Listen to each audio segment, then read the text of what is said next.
You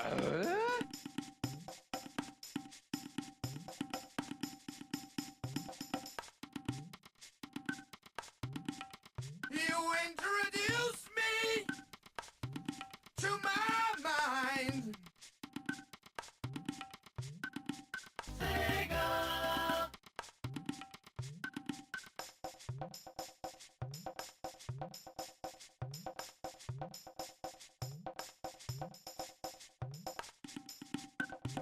The hell's going on?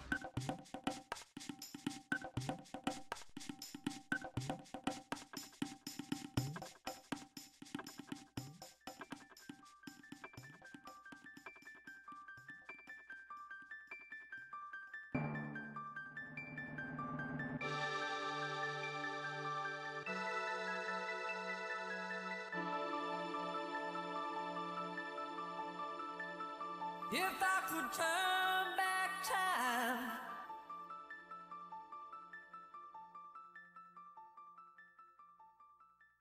I told them there's no hurry, I'm just sitting here doing time.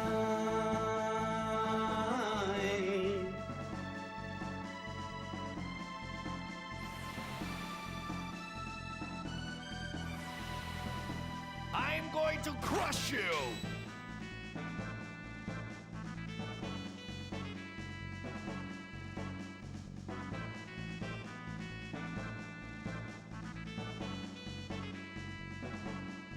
I love you sweetly.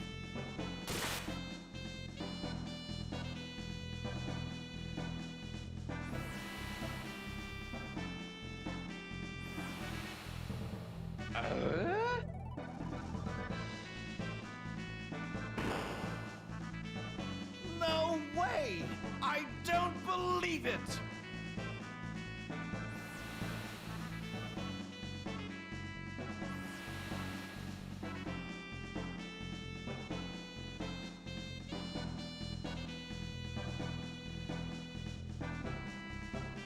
Who are you guys?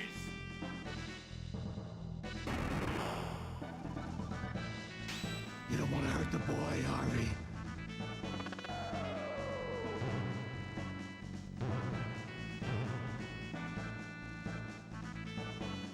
Excuse me, princess.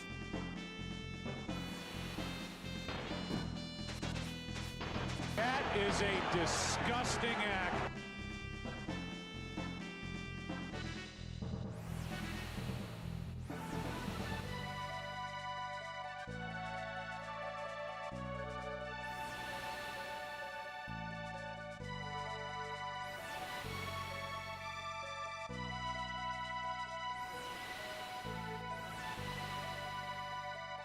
Hey guy, you're the first serious gamer I've seen all morning. Shadow, damn you.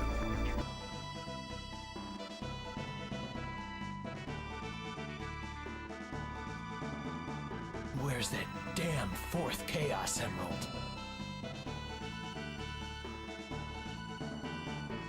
Mario is an Italian Dragon Quest. Hey folks, happy Monday and welcome. If you got a case of the Mondays, you are in the right place, and that place is called the Gaming Lifestyle Lounge. And that's any place essentially that two or more gamers gather. I guess you could also go solo too. A lot of one-player action in this Gaming Lifestyle Lounge. Well, regardless, welcome. I am your host, America's #1 online video game personality, Ben the Parvinator Parvin, here at your service. Welcome. Dragon Quest. We've been down with Zelda from the very start of this channel, okay? If you don't like that, you know what? Get the f*** out. No, I'm just kidding. What's up? Zelda has nothing to do with today's stream other than, well, it's relevant to every conversation. Find a way to, you know, fit that into, find a way to squeeze that into any conversation you have, honestly. Yeah, thanks, Cap Nemo. That's a compliment. You don't know how much that means to me. Here we are today with the Reptites Last Stand. Okay, this is some some serious stuff here. If you guys have played this game, and if you haven't, welcome, Rhizone. How you doing, buddy? Rhizone, Cap Nemo, everybody's here. Only from Nintendo. Now you're playing with power. Everybody's here. There are no other chatters ever. Where two or more, yes, exactly. Or two or more I knew that paying attention in church one day would pay off. It actually kind of paid off in a lot of ways. Some of which were kind of, strange, or it's just like, I don't know.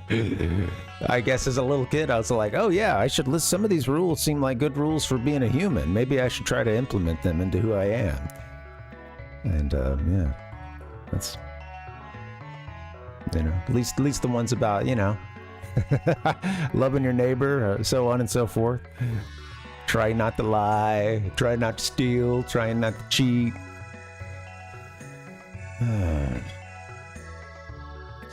Yeah. Well, what can you do? We're not here to talk about that. Just at least we got to get deeper into the stream before I get into that today.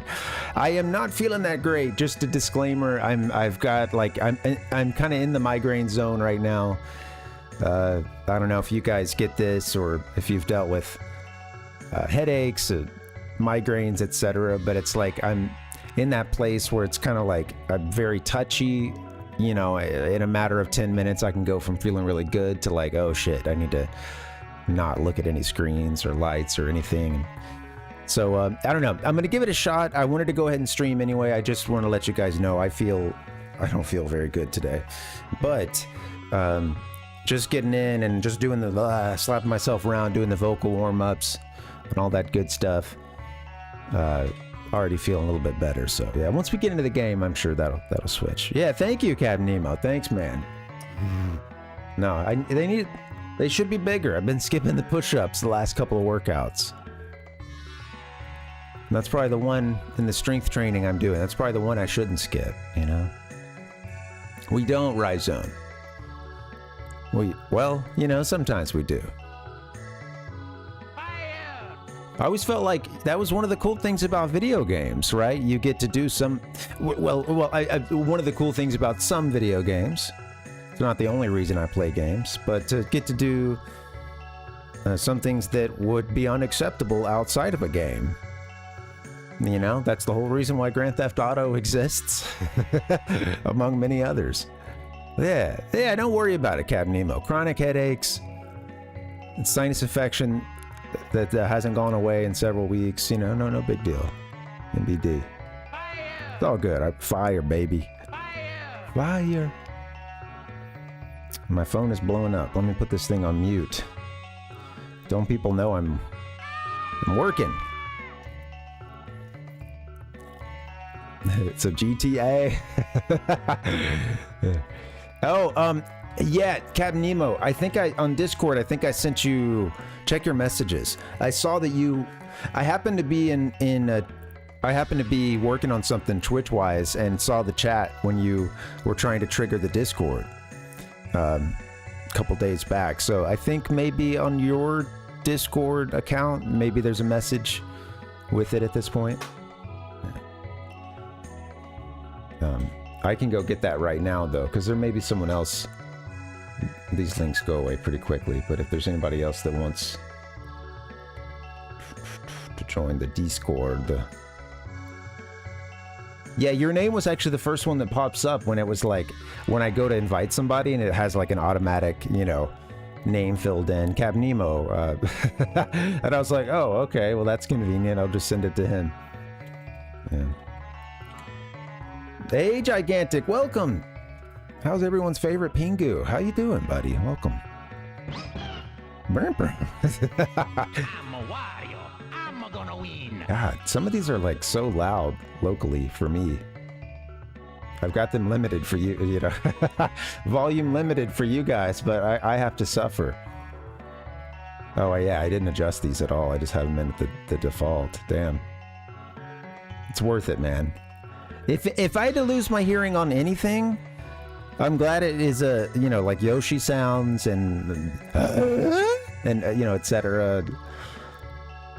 You know. Hey, welcome, Sir Martin. Yeah. Yeah. Hey, I'm doing okay. How's everybody else doing? Yeah, good to hear, Gigantic. Good to hear you're doing all right. That game, I went by the other day, and yeah, you were playing this diving game. I'm trying to remember the name of it. It looked really fun, and it just that Sega fishing game you played was like a kind of an aesthetic or era that I feel I just haven't spent much time since that day, like looking at those games, playing them, you know, and it instantly kind of pops of a certain era. And yeah, I was enjoying that. I was enjoying those streams. Thank you for that. Thank all of you guys. Trying to get some raids in too. Trying to send some love back to people who've always been good to this stream, and yeah, trying to be a better streamer. Good stuff. Got a bunch of Star Fox 64 sounds, because at one point I had the whole audio, the entire, like every audio clip, and I was telling myself I'm eventually going to go in and break most of this down. But of course it's like many minutes of just, yeah, you know, back-to-back sounds and you know, voiceover clips and stuff. So let's just say I've made it through a couple characters, and it's a lot. I'll do my best. I'll do my best, though. Yeah. Hey, thanks, Sir Martin. Yeah. Yeah, thanks for the lurk. I hope you're doing well too, and yeah, happy Monday. Well, I played a little Dragon Quest 3, and I made some good progress. I'm close to beating this game. I actually played it this weekend, and that's nice. Also, I'm trying to find a way. I don't know. I feel like the Pokemon bug is biting me once again, and I'm trying to find some way to play a game. I'm chronically close. Yeah. Yeah. Chronically close. Yeah, and the Pokemon bug has bitten me lately, and I've been trying to find the game I want to play and the way that I want to play it, because I've got my GBA SP, and I meant to bring it in here, but yeah, I think it's back in the living room. I like the thing, but the screen is dim, but I still really like it because I have this other handheld that I got recently, and it's one of these by Anbernic. There's been just a whole crop of companies and handhelds coming out of China the last few years. Basically little emulator machines, single board computer joints, often Android or Linux based. And I have one of those that I really, really like, called the Cube XX. But I got it not that long ago, and it's still I'm still babying it and stuff, and it's nice enough to where I'm afraid of breaking it. But that GBA SP is the screen is not nearly as bright, but damn, it is nice to be able to collapse that thing, throw it in a pocket or bag really easily. Play for it, and the nice thing is just playing it for a few minutes, I think, and it just being so easy to save, turn it off, and bam, you're done. Which I need to do sometimes around here. Not getting that many like long. I'll get the long block to play, but it's going to be a lot of 15 minutes here and 10, you know, 10 there, stuff like that. So I need a Pokemon Go to the polls. Absolutely. You remember when Pokemon swung the election? Pokemon Go swung the election in Hillary Clinton's favor. Corneria. Believe it or not. But yeah, I'm just watching the Chrono Trigger intro here. I haven't switched over yet, but it is mesmerizing. Damn, what a game! What a game! Well, let's chill for just a little bit longer. This feels nice. I need a little warm up too, because I have been feeling like garbage. But you know, it's funny, man. Sometimes it's like getting up will help you like stay there. It's just that I don't know. I think I'll start to feel really crummy in like the early afternoon a lot of days, especially with the headaches I've been having and TMJ and stuff. And I don't know, man. I think a big part of it is that my jaw, I'm in a period of like it being really inflamed, and it's causing everything just be out of whack, and it's pulling really bad on like muscles from behind my neck and stuff and shoulders. It's so weird how this, obviously it's all connected, but you're not always intimately aware of it until the shit is lighting up all over. And it's like, so I'm getting really bad kind of tension from like forehead and stuff all the way back, with like those notches kind of in the back of your head just being, all the area around that being really inflamed and hurting bad. But yeah, so I don't know, man. I think sometimes it's just like a few days of really taking it easy and like trying to cut back on, sometimes it's cutting back on caffeine or just really doing things to make sure I can have like a really solid sleep, and I have a muscle relaxer I take sometimes. It's really helpful, but I don't want to have to rely on it. And so sometimes it's like it's in a spasm for a few days or a couple weeks, and it just has to like by way of stretching, by way of not being as stressed and stuff like that. It eventually kind of, just like any muscle that's been overworked, it's inflamed right now, and a little bit of stretching plus a little bit of rest, not overusing it, can help it, recover over time. So yeah, man, it really is like it flares up and then calms down. So sucks. Anyway, enough about that. Thank you for asking. Yeah, and I don't know what makes it better, man. I am stressed out lately, so I think being less stressed would help. Before we start, I wanted to mention something. I meant to get a picture of this. I don't have a way to get it up on screen really quickly, I don't think. But I went to this really sweet, one thing that took some stress away is yesterday I went to a really cool free event called Bob Baker Day. And this was in a park in Los Angeles. And Bob Baker, I think he's passed away at this point, but he was the name behind this big marionette theater. I don't know, actually. I don't know much about the person themselves. 2000. Okay. I'm trying to learn about Bob Baker himself. Anyway, he ran this marionette theater, and since then, it's moved a time or two, like around the LA area, but it's like really, really high quality marionette stuff with a lot of puppets that are many of which are like quite old.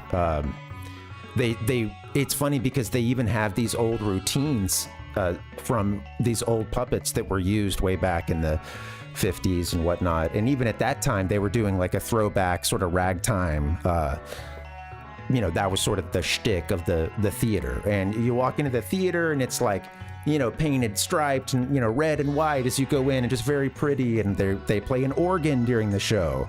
Like there's an organist who actually plays. And these the puppeteers come out, and they're using these like pretty complex marionettes that just look really, like the movement on them looks really good. A lot of like birds and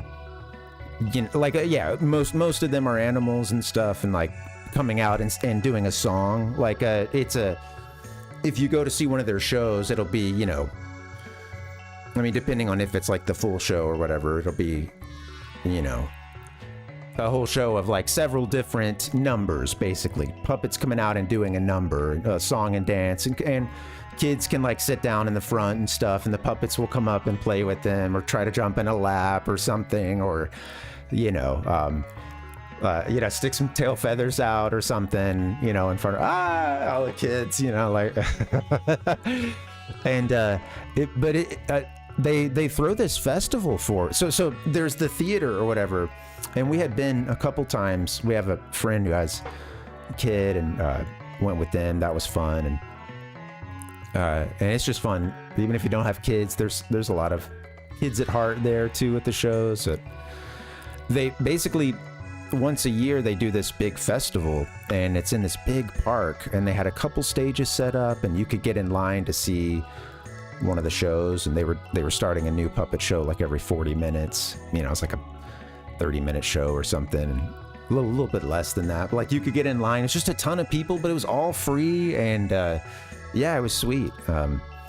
Very cool. A lot of folks just walking around with puppets they brought from home or puppets that they bought there. They had some really cheap puppets made by the theater and stuff that were for sale, like $10 and stuff that you could get. So it's just tons of, you know, families with kids, a lot of young adults too, no kids, and a lot of folks walking around in clown, you know, in their full clown makeup and outfit and everything, and just, you know, smiling. And it's really funny because it was a puppet palooza. And I actually saw this guy that plays saxophone in this really sweet band that I think you'd love, Rhizone. I don't know if I've mentioned it. Oh shoot.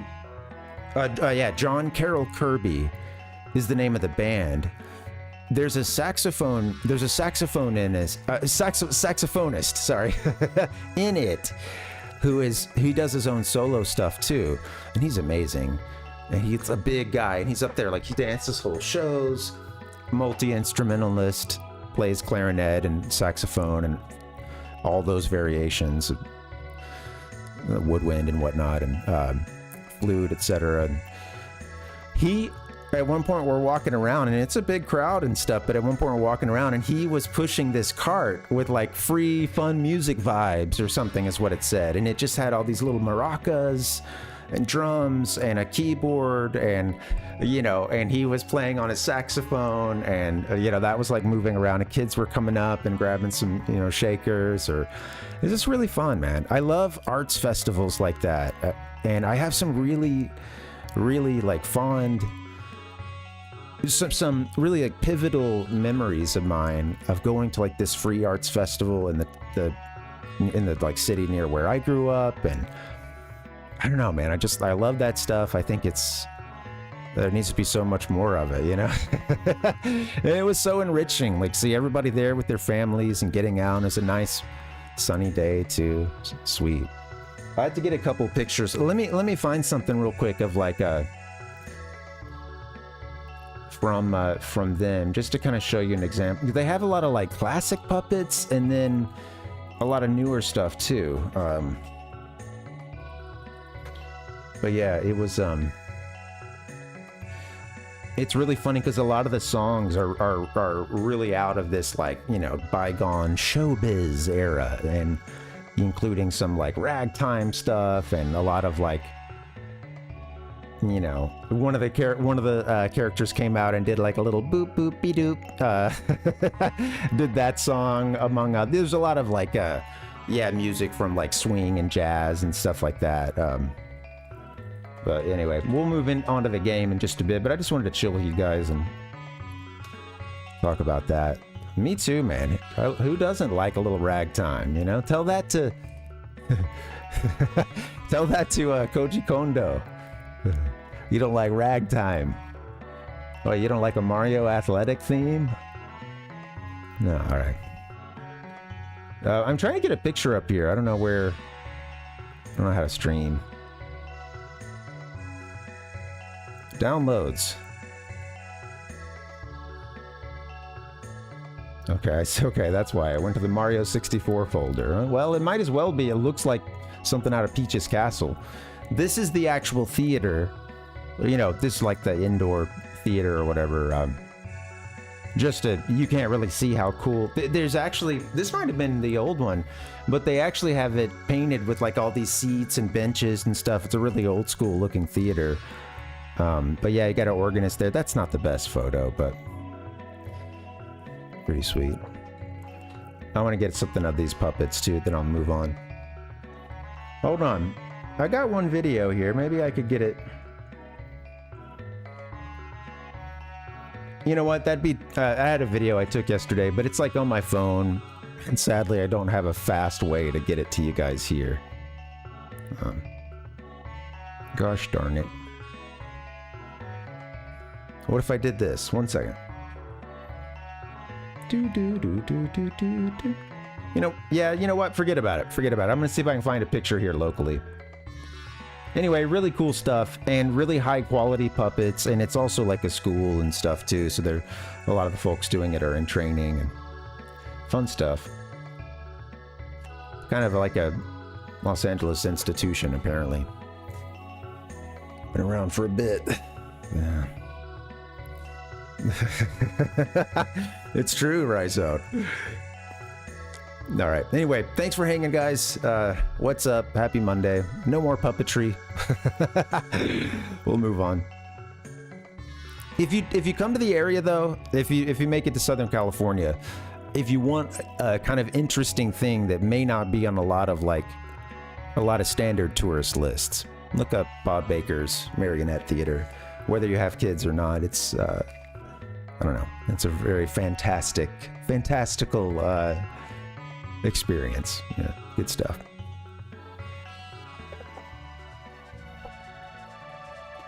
Let's play some Chrono Trigger.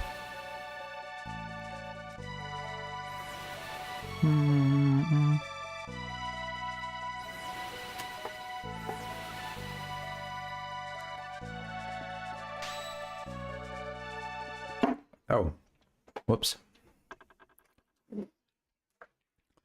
I forgot too that the SNES Mini will go dim if I leave it for too long. I always forget about that. Oh, it must be here. Sure. That's where it left us anyway. All right, so we are here in 65 million BC. Hey, Nick. Nick said, tell him the Parvinator. Absolutely. Yeah, and you know what? With these folks being like a little non-profit theater, I would do some I do even more advertising than I just did for them. Yeah. It is. Yeah, absolutely, man. The festival was fun. Honestly, it felt it was funny how much of a positive vibe it had, and yeah, it was just really cool. I was telling my partner, like, oh man, this would actually be kind of nice to have a, you know, I don't know, a nice, easy, I don't know, who knows, right? If you were into certain enhancements. So it's like, this would be like a great environment for that, you know?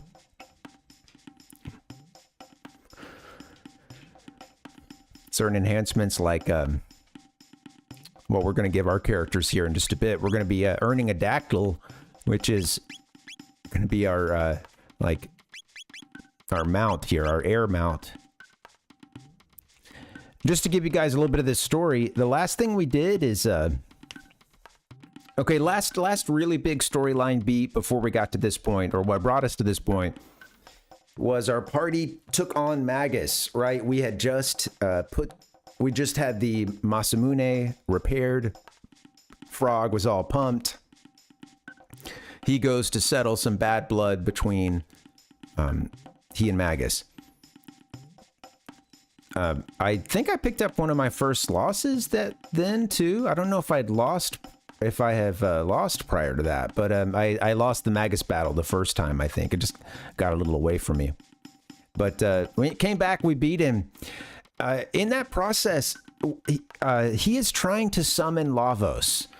So the reason why Magus is in that room reciting these crazy incantations is he is doing what he can, doing some some black magic here to summon Lavos. And his idea is, I'm going to kill him, right? He's got his own bad blood between Lavos. Our crew doesn't know anything about this. So they defeat Magus, and he's like, then you hear Lavos's roar. And Magus is like, not now, you know, like, like, don't wake up. Well, of course, now he wakes up. Something along those lines. And basically, the party starts swirling around. Magus is not ready to take on Lavos at that point because he's been, you know, beaten by us. the party starts swirling around, and then we all get sent, blasted through time. Magus sent to 12,000 BC, right? I'm pretty sure this is when Magus gets sent to 12,000 BC, takes on this new persona of the Prophet. Right? Wasn't he calling themselves that, or like he's like the advisor to the queen or whatever. And yeah, I'm pretty sure he's been sent to Zeal, and which is just so fun to think about. And on the way back home from the Bob Baker Day yesterday on the noisy ass train, I'm trying to tell my partner all the intricate details of this and how cool it is that he's sent to 12,000 BC, where he is then going to go on to create a lot of events that got the whole story going, and so on and so forth. And babe, you got to listen. This stuff goes deep. She actually told me to tell that story. She mentioned that this morning. Like if I needed, yeah, you can tell him that you were on the subway, really passionately telling me some aspects of the Chrono Trigger story. And well, our characters here, they don't go to 12,000 BC with Magus. Instead, they're sent back into the past, 65 million BC. We've been here one time before. We met the character Ayla. We arrived here in 65 million BC. And our issue here is that at this point, the Reptites and Humans, they've been engaged in this long war.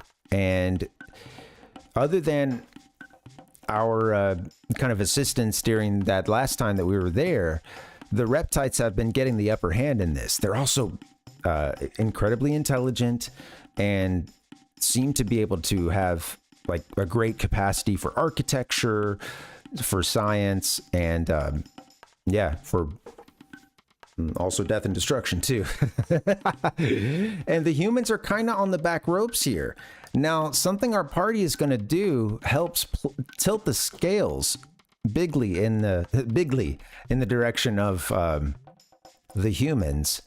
Although there's some things in the story, from what I remember and what I've been trying to read lately to make sure I'm following along, is that oh shoot, I qualified that for too long, lost my train of thought. Okay. Anyway, we're all here at this point, right? There's these two villages. The last time that we were here, we learned that Ayla's village, they're the fighters. They're the ones that want to take the fight to the Reptites. There was this other village. I think that was the one that was Laruba, and it has been burned down. They didn't even know where Laruba village was. It was hidden often there, like I think, yeah, it's all, off in the woods here. But Laruba village has been burned down, has been destroyed. They're pissed because they didn't want to fight. They just wanted to chill. They didn't want to take the fight to the Reptites. They kind of just wanted to stay on the run, I think. And, they weren't ready to put on this like united front against the Reptites. So we're back here now, and this village has just been burned. And we've got the humans up against the ropes here. And with that village having been burned, Ayla wants to take the fight once again to the Reptites, but she's going to have to go directly there. To get that, we're going to have to get ourselves a dactyl. So that brings us to this point here. I think we had just finished up at the village, because I went to the nest first. Reptites come, burn village. Yeah, those who fight killed. You take, yeah, so this is done. Me too. It's really sweet how zoomed in that map photo is, and that they get these unique overworld sprites. Big fan of like Final Fantasy VI, and it can be a bit strange seeing your like regular little character sprite there just moving around, whereas the rest of everything is zoomed out. This one, they were showing the fog effect and stuff too in places. They really wanted to kind of show you like I don't know. Hey, we're zooming out here. It's just a funny little effect. The way that they kind of motion to this camera that seems very far away. It's cute, right?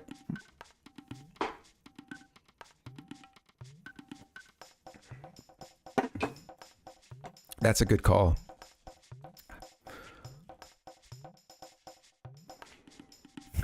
It's cute. This game just has so much personality, man. It's crazy. All right, I think the last thing we decided was we needed to go up to the dactyl nest. It's actually time now. So I think in a bit I'll go up to the dactyl nest. I need to buy some stuff from this chief, too.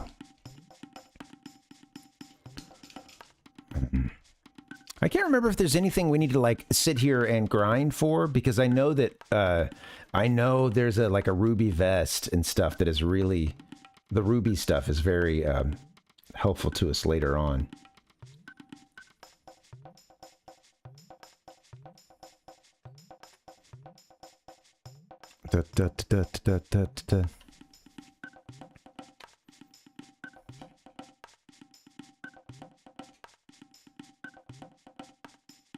You know what? I'll handle this. Let's handle this after we. I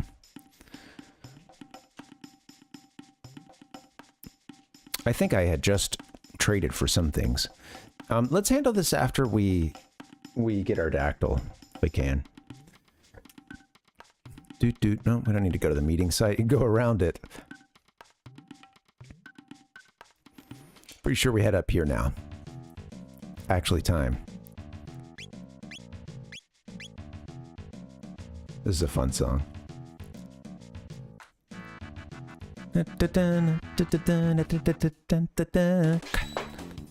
K-vape and a schist.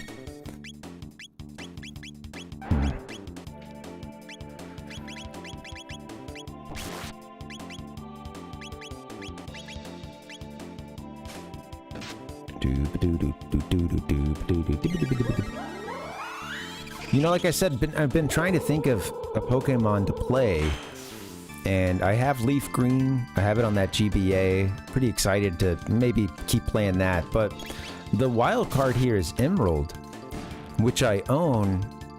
However, I think everybody's Emerald copy at this point, Emerald cart, will have an expired battery in it, which doesn't let you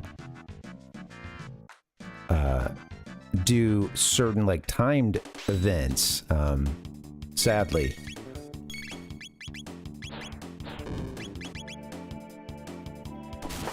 I have never played through, you know, Emerald, Ruby, Sapphire. I've played through like three or four badges on Emerald, and then that was it. It seemed I was having a pretty good time with it. I just, you know, for whatever reason, didn't stick around. Nice. Got ourselves some dual techs. I just, you know, I think for me, I was kind of moving on from, I think I was going through a phase where I was like, okay, well, I wasn't as interested in what, I don't know, at a certain point, I think naturally, it wasn't even so much the, like, I'm tying myself into knots here, but, you know, for me, I've talked about how there was sort of a time, I think especially, it just kind of depends on your surroundings or whatever, but a lot of, you know, a lot of like adolescent teen boys and stuff, they'll kind of go, some of them will go through a phase where you kind of like, you're actively trying to not be a kid anymore, and part of that is certain things that you were into, you've got to, like, okay, well, I'm not into that anymore, or, you know, because, hey, right, that's for kids, or now you're worried that someone could think it's like girly or whatever, right, and which is a very all extremely immature, just all around. But I definitely went through some of that, and I don't think necessarily Pokemon was what was going on there. or, you know, with that kind of thing, I really was just losing a little bit of interest too, and I had been quite into it for a couple of years. You know, for a few years, and I was getting older too, and it just, like, I think in general I wasn't, you know, the game hype I was going to follow was going to be more like, oh, I'm getting excited about stuff on the GameCube, and, you know, and yeah, still getting stoked about some other series I had been into, Zelda and other stuff, but Pokemon really dropped off for me. So now, there's definitely a part of me that wants to go and catch, whoops, we did sword, didn't we? We'll catch up on what we missed.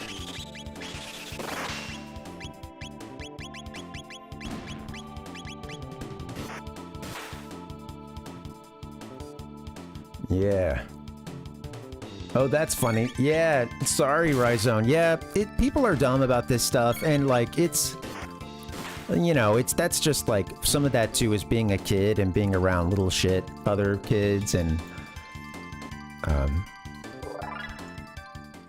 there's a lot of there's so much social pressure, even if you're not aware of it as a kid, and of course, as kids, we're kind of, you know, it's difficult because, right, you know, you haven't experienced as much. There's even more of a level of just running on autopilot than a normal human, you know? But, well, maybe I don't know. I don't really know what that means. I don't stand, but strike that from the record. Anyway, why are you so excited about a kid's game? Yeah. Right. Well, you know, I think overall, like, it was only a couple things that I think you know, it was less don't play this for me. I think it was less you shouldn't be into this and more like you should be into this instead. You know, why play Pokemon when you can go, you know, play Grand Theft Auto Vice City and you know, I think that sometimes I would sort of hear that kind of, you know, and I would still hear it was a kiddie thing, and which I get. I mean, it's, would I have ever gotten into Pokemon if I were a handful of years older than I was when it came out? Maybe, you know, maybe not.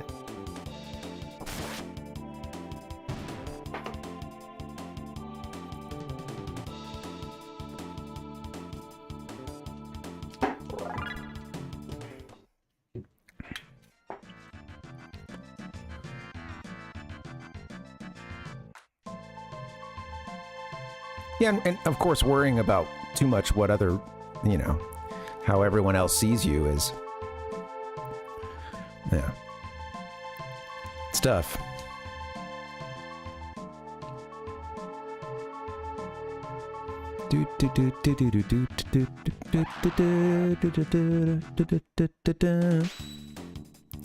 Oh, we might need to get healed pretty soon. Oh, Chrono.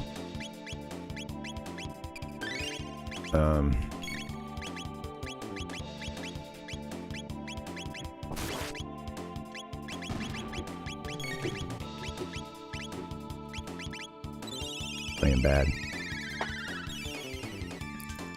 I don't know, like I said, yeah, it's a really immature thing. And I think too, like, it's funny too, because I think that element of, like, worrying what everybody else thinks or being afraid to talk about being into certain things, like, obviously that never goes away at a certain point. And I don't know, I feel like having maturity is also like getting to a point where you realize how understanding how others see you is important. That is important. It's important to understand that, because sometimes you do need to adjust to fit this or that situation, and and you need to know how other people see you. And at the same time, yeah, what are you going to change yourself to fit some other mold? You know, you'll never, you know, you can only be yourself. You can only genuinely be yourself, you know, and learn sometimes when you might have to fake it to make it, but yeah.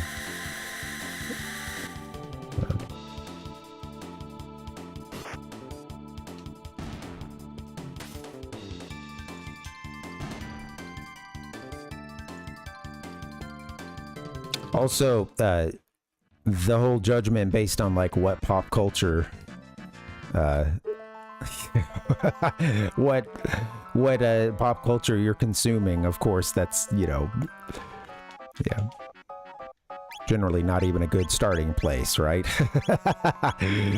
Doesn't necessarily tell us a whole lot about a person's character.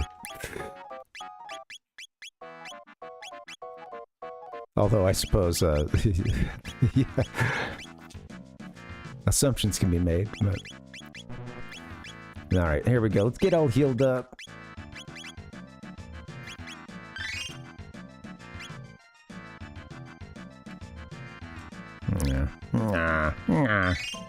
Slurp them. Just 1 MP, why not?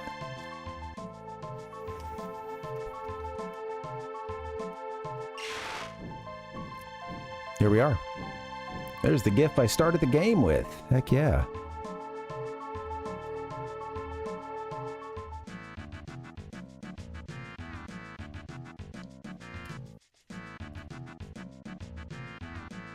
I don't understand. It's so strange to me why large portions of this game have the black bar on the bottom. There are a lot of sections where I think they're trying to go for this cinematic feel. Because look at this, like, no, everything's filled in, right?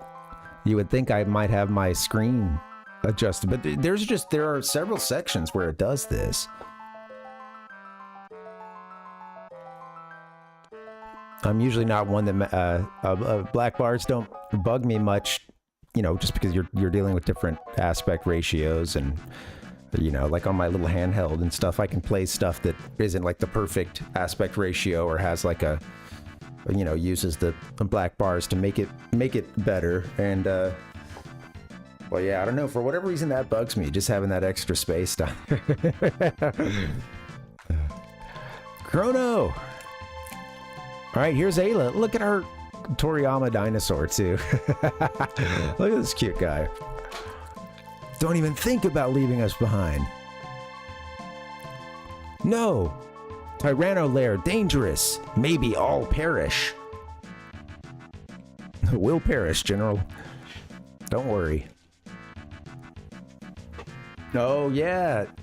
Man, I really liked that game, and I haven't played it since I originally, you know, around the time it came out. We can't let you go alone. Ayla, you saved us. Now it's payback time. Right, Chrono? Chrono nods. Ayla has strong friends. I like the little jump. Ah! Ayla, let's go. Next stop, the Tyranno lair. Tyranno. Look, notice anything up in the top right of the screen there? I should have pointed out when we still had text up on the screen. Doggone it. Yeah, there's a little blinking red star. Something looks like a blinking red star off in the distance, you know?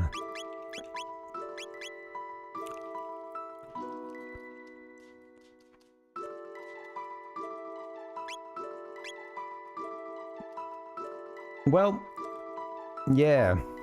Yeah, maybe, Nick, yeah. Maybe you're right. Yeah, I think we'll get another look at it, I believe. Let me see. You know what? Let me just do this. I have to mute, but 1 second.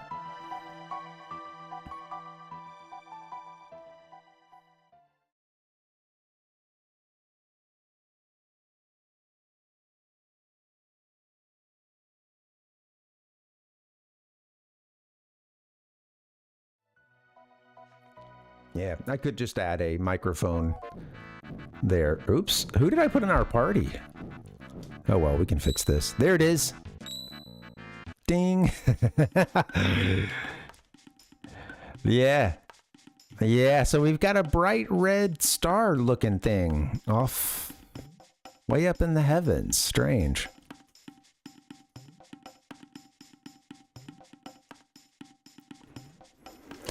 Okay, we're gonna, let's see. Yeah, let's hit a, oh, well, we might be able to heal up in here. Let's see. Doesn't somebody heal us? Weird thing appear in lava field. Must be Azala, but flying dactyl go anywhere. I hear weird cry in lava field to east. Never hear before. Drink sweet water? Grow strong when drink. Okay, that's what I wanted. A little sweet water. Heck yeah.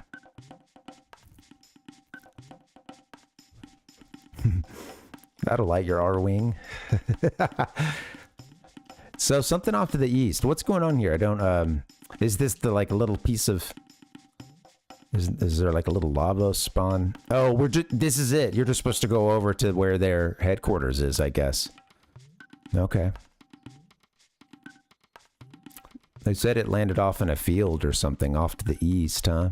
But I think at this point you just pretty much land here and roll up on Azala and company. So Azala, again, leader of the Reptites here, queen, I believe. I'm not sure. I can't remember if they use that term. But she and her Reptites have this advanced civilization here that is set up.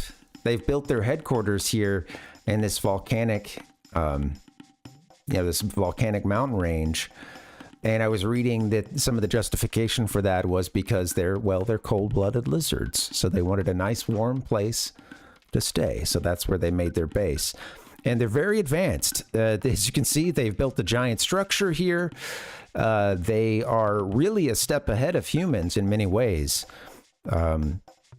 But this is the scenario. This is the episode in the game here where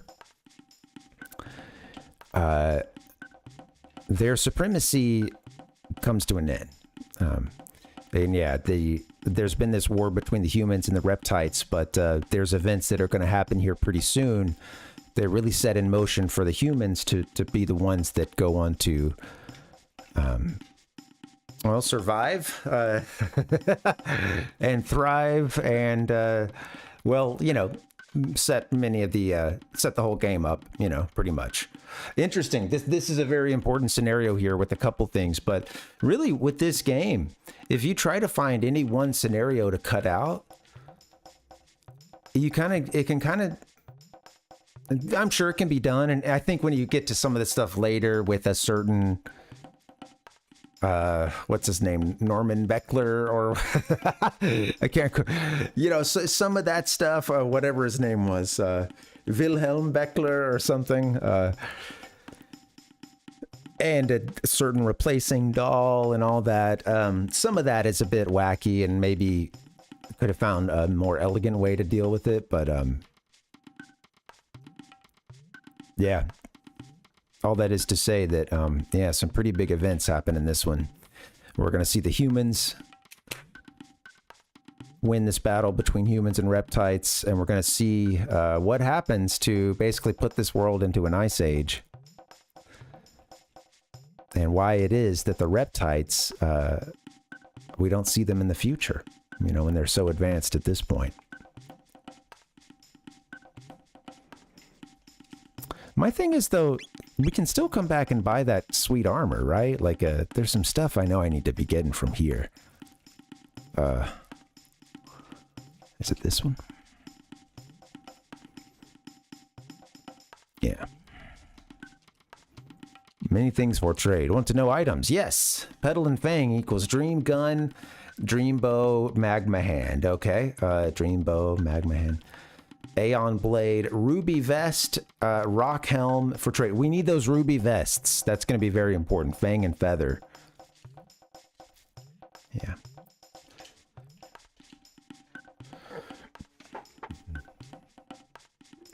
Fang and a feather. Do. What is it? 3 of each items? I skipped through his stuff pretty quickly. Yeah, bring three each of any 2 items. Okay. In fact, we can do another fang.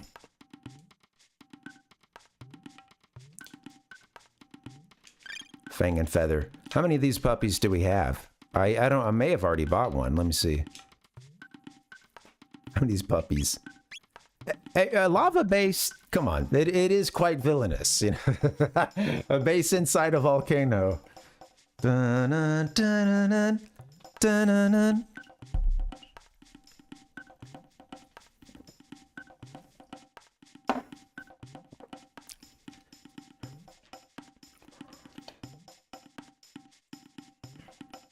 I watched, so I just had a thought tangent, thinking of Austin Powers. Made me think of Seth Green, and Seth Green was in a movie I saw recently. I saw over the weekend, actually, with my partner. We put on a good old popcorn classic, one that they rented, and I think they watched the hell out of it when they rented it, her and her sisters. It's Josie and the Pussycats. And I hadn't seen this movie, and we watched it, you know, like, of course, with the assumption that this movie is, mostly wanted to watch it because it was something she watched a lot as a kid. And, you know, I was curious too, because she had said that there was a heavy element of satire in it, but it also still just dwells in all this stuff too.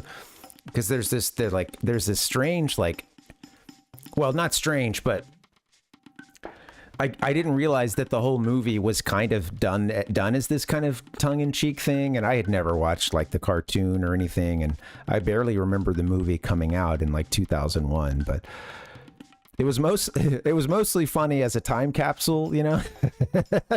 I think that was it's, you know, well, yeah, Seth Green was in it, and he was in this band called Du Jour. And the beginning of the movie starts with Du Jour is the biggest, they're the biggest boy band on the planet, maybe. And they, you know, they're huge. And they're on this plane or whatever, and I can't remember what it is, but they start to kind of realize that I think they're realizing that there's something weird about the music that they're making, or that they're really popular and maybe they shouldn't be necessarily. And the manager of them, like, he basically, like, you know, I don't know, he says some kind of code word or something, you know, code phrase into his watch or something, and then he proceeds to like parachute out of the plane goes down and crashes, and all the members of Du Jour are presumed dead. And he did this because this manager and the folks behind him, including a lot of like government intelligence agencies, have this machine that is putting in these subliminal messages into music.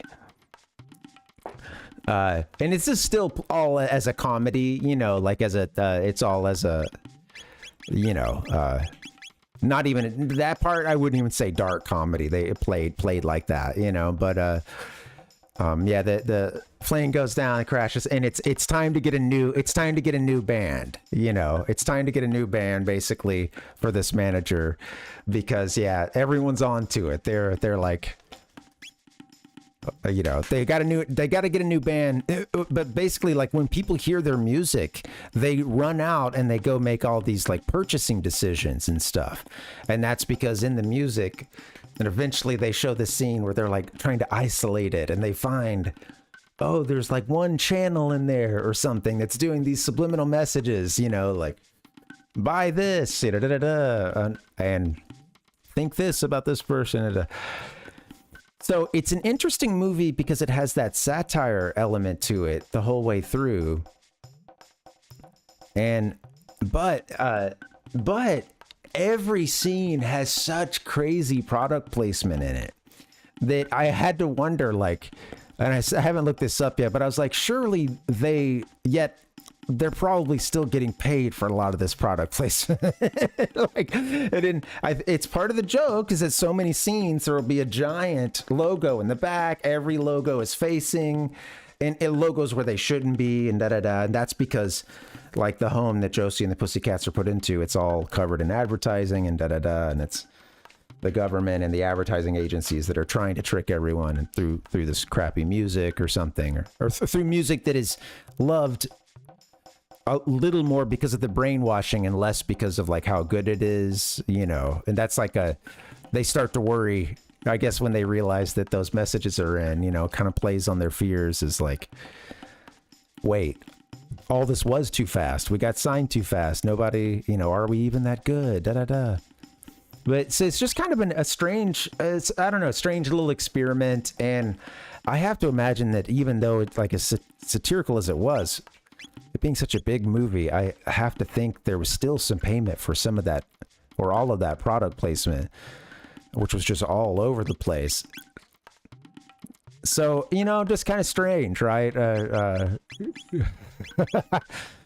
Complicated. It was a bit of a trip to watch and just think about it. But yeah, it was not what I expected. And when my partner told me, like, hey, we should watch sometime, if you want to watch an old dumb movie, we should watch Josie and the Pussycats. I have to admit, I was like, okay.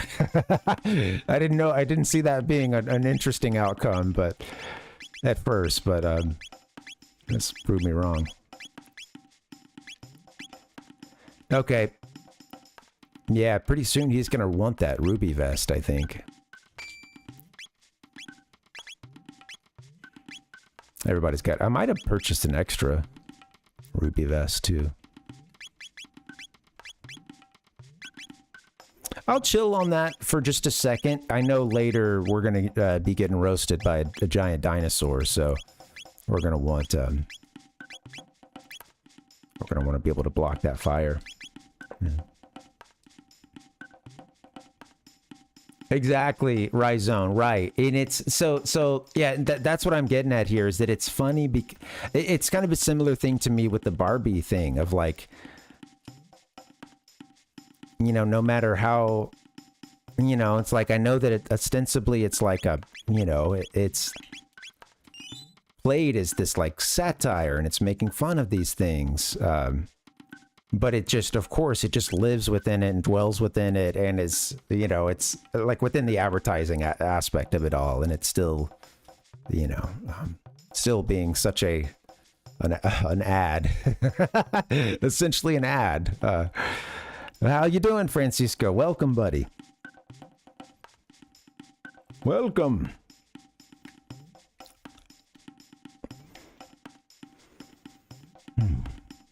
I think we're supposed to go to... Now, what else is worth buying here, actually? Shoot. What you have? Hold on. What do the other things make? Yeah, I don't have much in the way of feathers. Ichigo, welcome, buddy.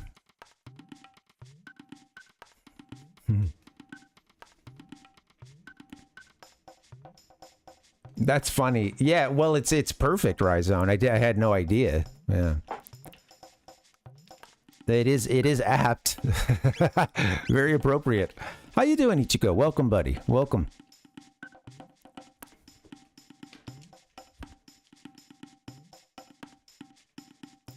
Quit screwing around. Do something. Petal and feather, dream bow, dream gun. I think I bought the dream bow already. Petal and horn, did I?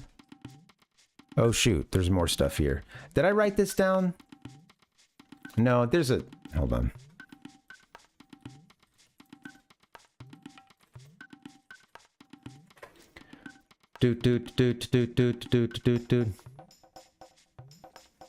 I wonder what else I want here. Horn and feather is a rock helm. I think we had one of those. Shaman's bow. That's like, I think, a different name for it. Yeah, man. Doing okay, yeah. Happy Monday to you, man. Was feeling kind of crappy, but doing a little bit better since we got rolling.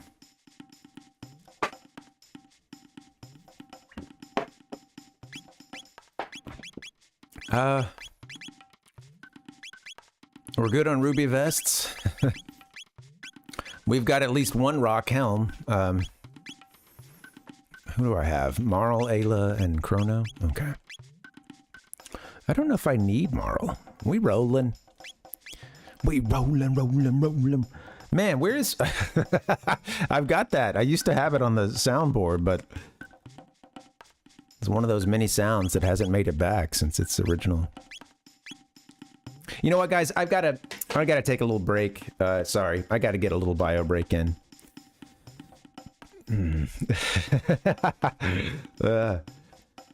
Oh, hey, well, no worries, Rhizone. It's tough sometimes when...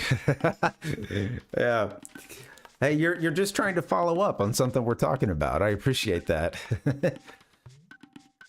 Well, all right, guys. I'm going to get a little break in. Maybe you should too. Thanks for hanging out.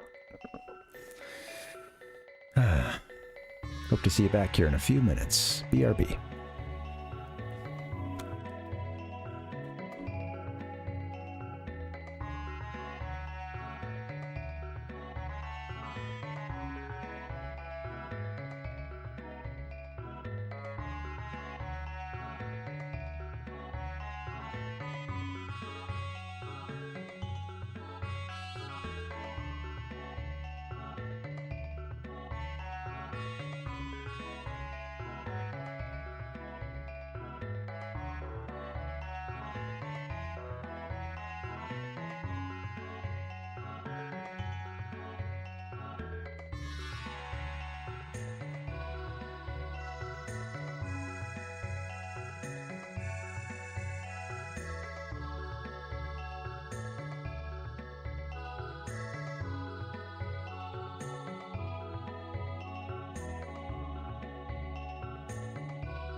Yep.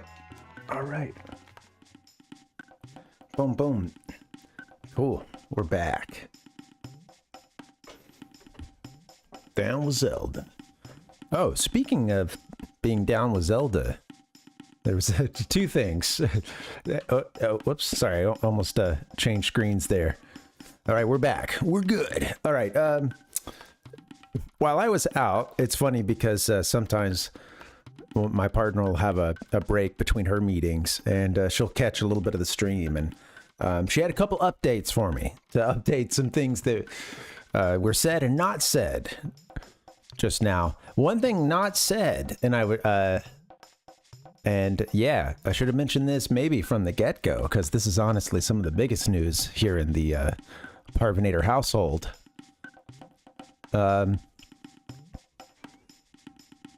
My wife beat A Link to the Past last night.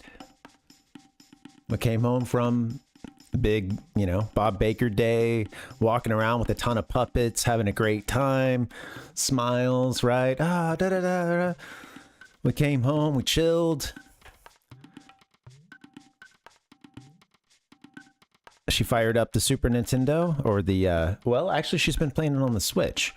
So, I didn't even think about how she's, that's like already playing with one hand tied behind your back, right? So she's playing it on the Switch. She beat A Link to the Past. So yeah, man. Yeah. She was like, make sure you tell them, because I had mentioned she was close. Yeah. Yeah. It was cool. I forgot that the Ganon fight is it's pretty full on. It takes a while. And I had forgotten that it's pretty involved with a whole bunch of stages. Yeah, updates from the outside world. Still about gaming. Thank God. Other than all that stuff about puppets.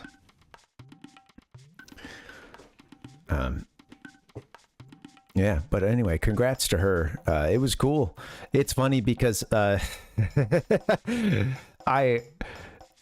watching some of the fights, it was that thing where you have to like walk away because the coaching is helpful, but part of it's I realized how hard it can be to watch someone,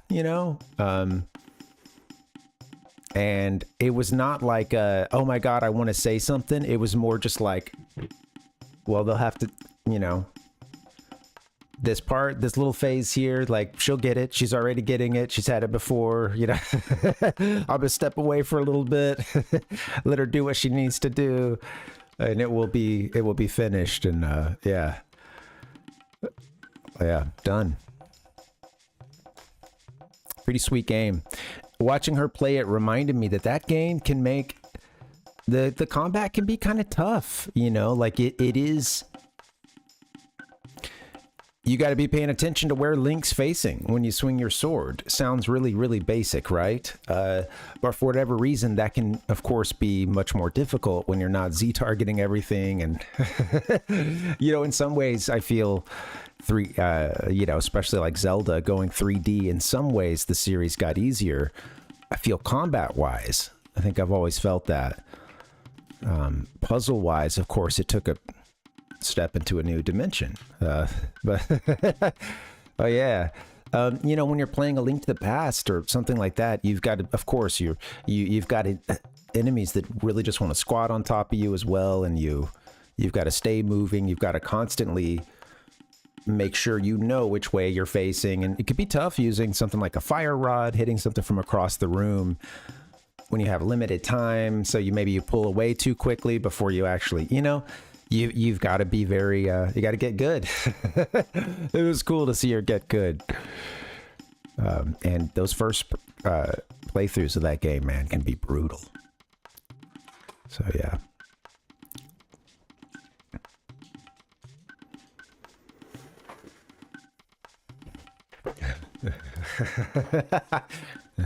I'm catching up here with the chat. Yeah.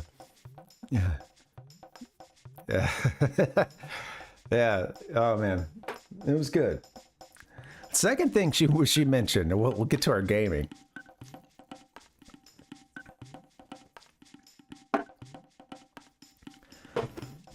I was talking about Josie and the Pussycats. Apparently they didn't get paid on all those sponsorships. Like the folks that did the movie probably had to like ask for permission or whatever, which was, they were like, oh yeah, sure, you can put the brand in the movie, you know. But apparently they did not actually get paid, which adds kind of a cool fold to the whole thing. I was thinking that they were also double dipping, you know, with also getting paid on all these advertisements and then making a movie about how egregious product placement is bad. Turns out, no, they weren't actually taking money. So, all right, that can bump it up a notch on the satire for me. All right, so that's my, I don't know. I don't know if I can give this thing a score, but that's my review of Josie and the Pussycats, you know. Can we go here yet? I think we can go here to the Chrono layer.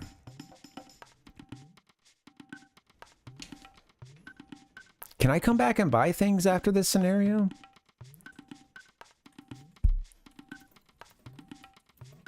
I think you can, but I'm just thinking of this cutscene later on that feels pretty final to everything, but I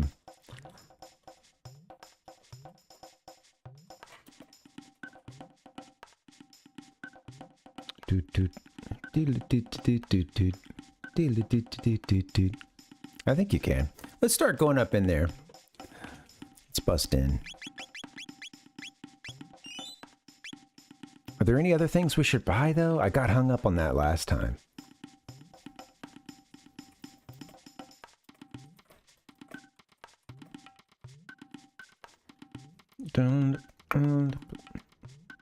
Anything worth buying there? I know I was looking at that list.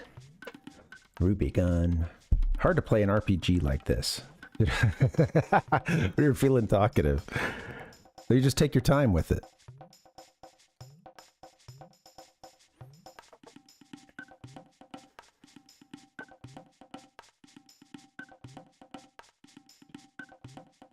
Okay. Did you, was it like a specific crush, one of the three, you know, intrepid stars? I had never watched it before. My partner and I watched it this weekend. I think they rented it at least once and like got some watches out of it, had it, you know, enjoyed it. And lately, we've been trying to, you know, watch more movies, including some that, you know, it's going to be kind of dumb. Turn your brain off a bit. Especially if it has the nostalgia factor, you know.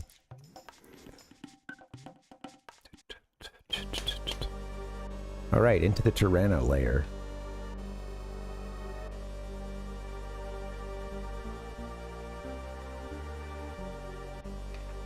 Oh, later there's upgraded weapons. I see. Interesting.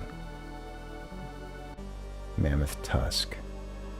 I call that something else, I think, in the other one. Attach. Oh my god. Those apes are just moving around. You know what? Let me see what else is worth anything here. Attack power of 40? Damn.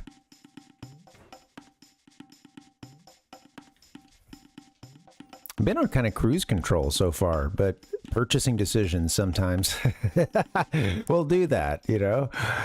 Oh, this isn't the one we want.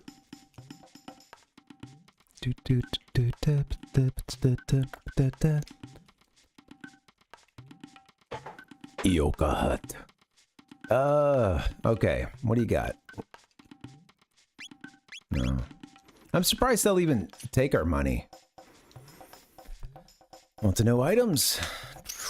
Dream gun, dream bow, magma hand, fang and horn, Aeon. Okay, but I think I bought some. I'm just like, damn, I should have paid attention the first time I walked in here.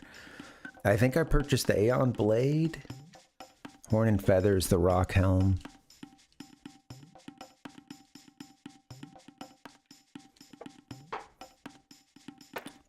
Dream gun, dream bow. Okay. We'll be all right. Nothing to get hung up on for too long, I think.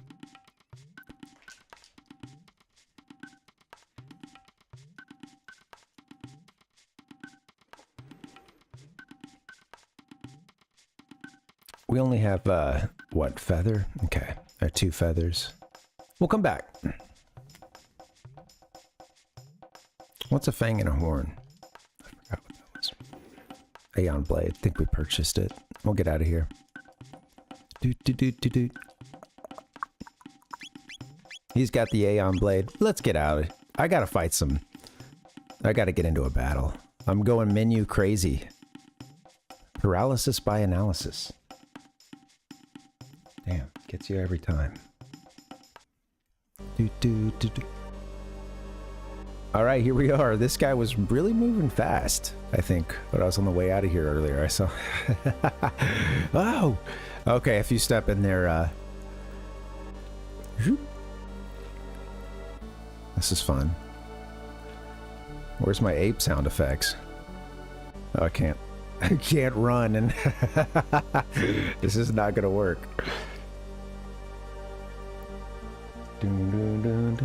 This music rocks.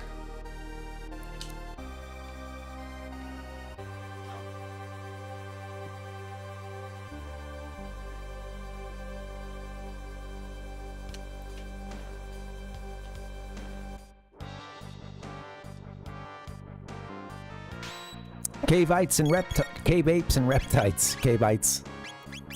Alright, take him now. What we're gonna do, hit him with the... No. What is this team, too? I forgot that I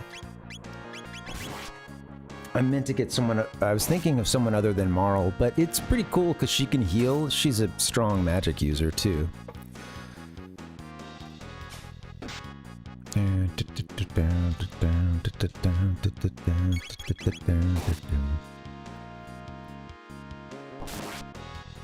Oh, you know what? Also, being ice, I think, yeah, we want to use lightning with Chrono on especially the reptites, and ice may help us against some of the fire breathers. I don't know. Here we go, into the reptite layer.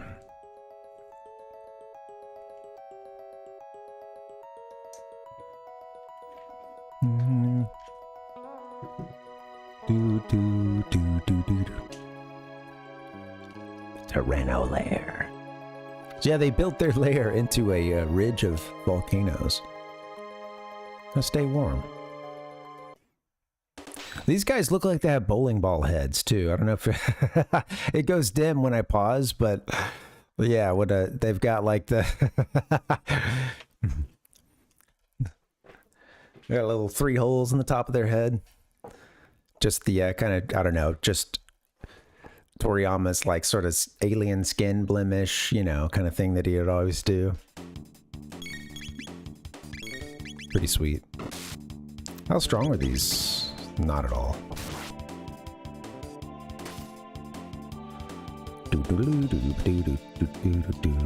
I'll bowl you over. Come on, man. That's a strike, buddy. Watch yourself.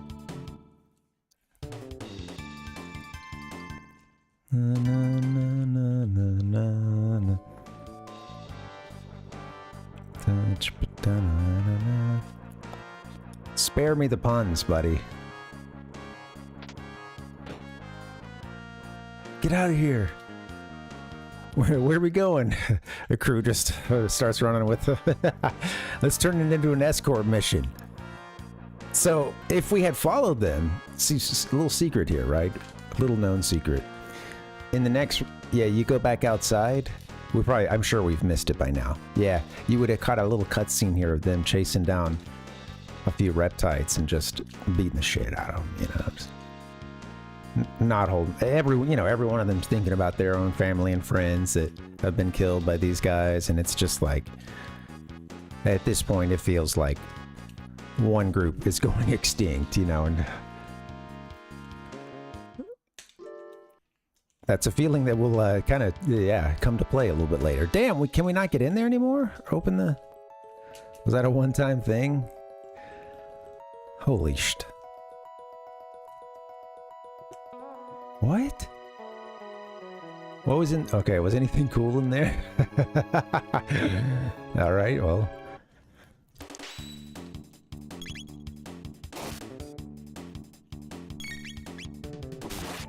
What's inside the that room? The cell. I was trying to. Jeez, man. That's what I get for trying to be funny. My God. Now get to a rep. Do we have a reptite sound? What sound does a reptite make?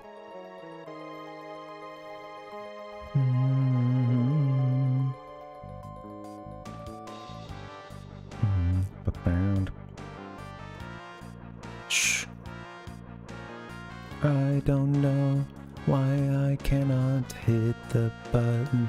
But I don't know that there's anything in there for us, but that's okay. I didn't want to go inside their cell. Thanks for bringing her, being the main course. It's the apes. I like how they're these reptites called the human apes.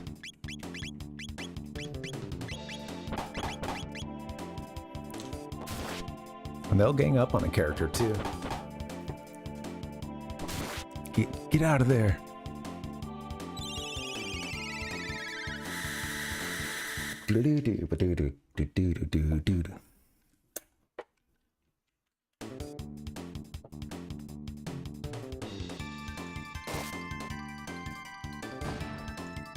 Oh, now it's going to be easy. Oh, well.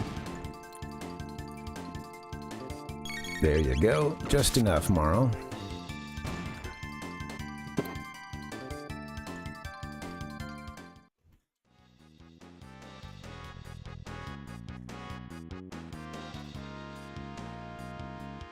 Does look like there's something in there. There's something inside that jail.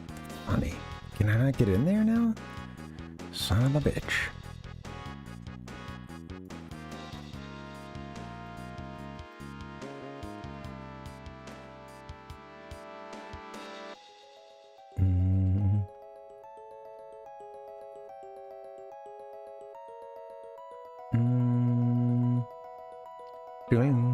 Oh yeah, I think I'll be able. I may be able to get in there later. Let's see. Yeah, I don't know.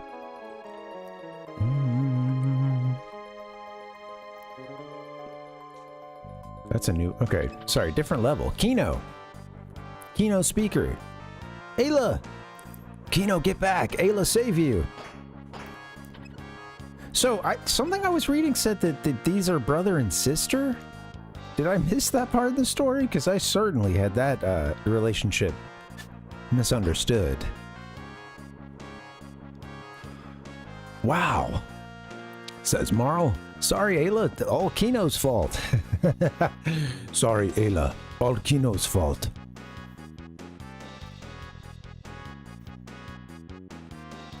No matter. Kino escaped with Laruba villagers. What Ayla do? Put end to this.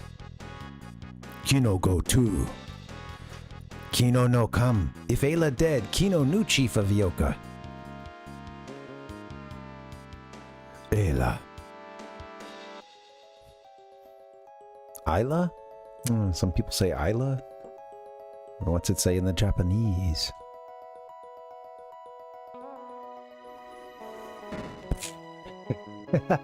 Busts out. I don't know. It was in so in preparation of some of the streams, there have been a couple times that I've gone out to. Well, there's been a couple things I've found at this point that were kind of like, yes, basic storyline summaries and stuff, because I wanted to know like what's the next beat. Like, oh, did we go to 65 million BC next? It had been so long, you know? And yeah, one of those had them as brother and sister, which I was like, I don't think so.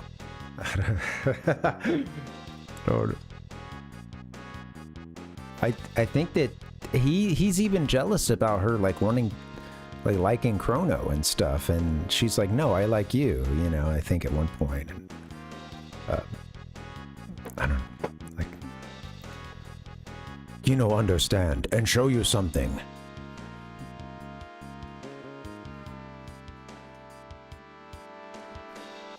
All right, let's get in here. One mid-ether.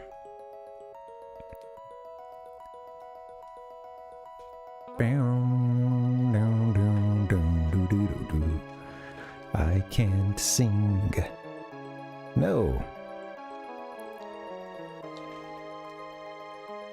Making a joyful noise.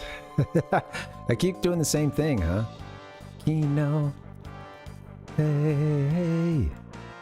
Where'd you go, Kino? Yeah, I guess you went out to the front. That's right, you went out to that closed Tyranno.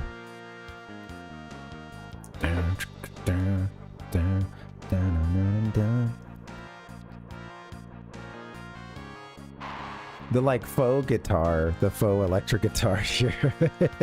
There's a few SNES games that used a similar effect, and I remember sometimes it would just get me so pumped as a kid. You strong, me weak, Ayla good chief. Dun, dun, dun, dun, dun, dun, dun, dun, dun. Ba, ba, ba, ba, ba, ba, ba. Boom, boo, boo, boom. The bass line is insane for this song.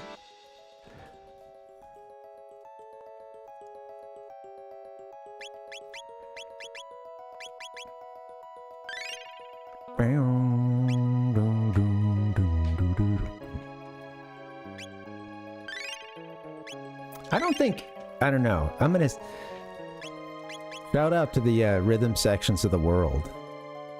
Because I think there's a lot of people that don't understand how important bass is to many types of music.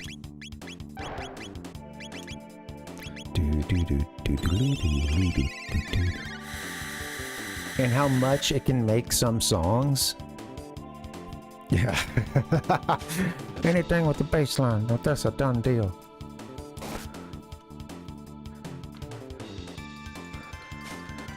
Don't throw a reptite at me. Come on, dude.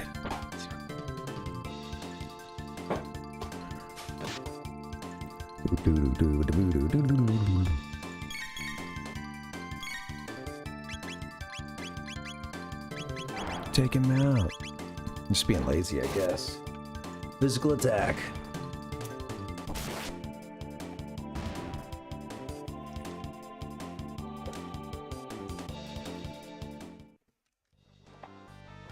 Oops. Go over water.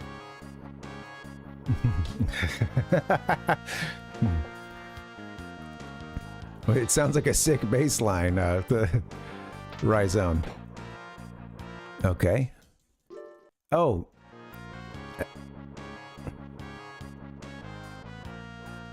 Hello.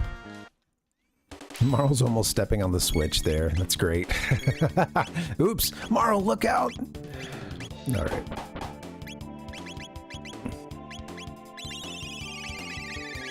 How's everybody doing here? Let's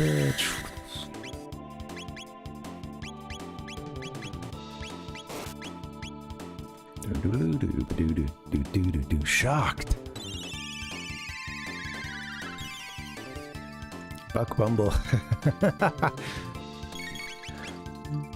That's a name I've not heard in a long time. Where are you, Buck Bumble?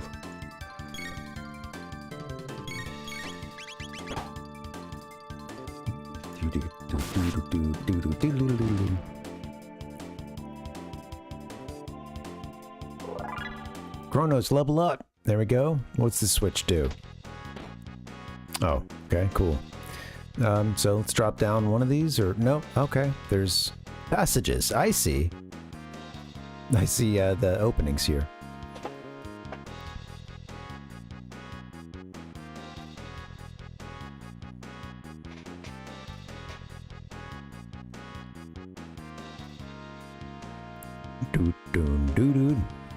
Yeah, I wonder which, yeah, like which MIDI instrument they're using there. They're using it, I think, to kind of, at points, play as a faux bass line, and you get a lot of, you get a lot of orchestral.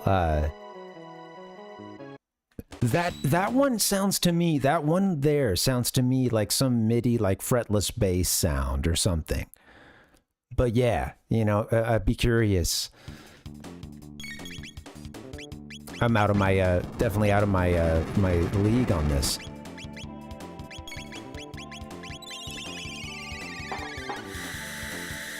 So, and in that one, that there's a chugging in there that I'm like, they have to be mimicking guitar there, and I wonder what they're. Yeah, it might be like another. Yeah, another instrument sample.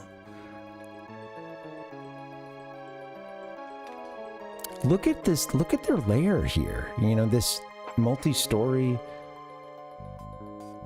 I read, you know, when I was reading those summaries, there was a little bit of information inserted from some stuff that happens in Chrono Cross, and in the,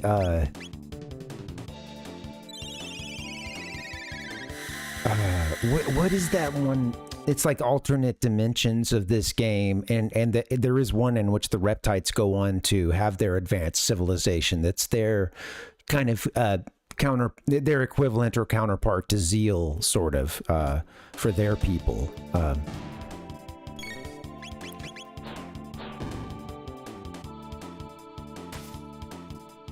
But yeah, yeah.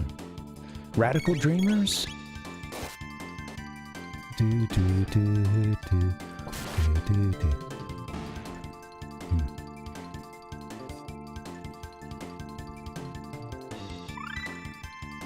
Cat Attack, okay. Volt Bite. Totally, yeah, Nick, it does. And there's...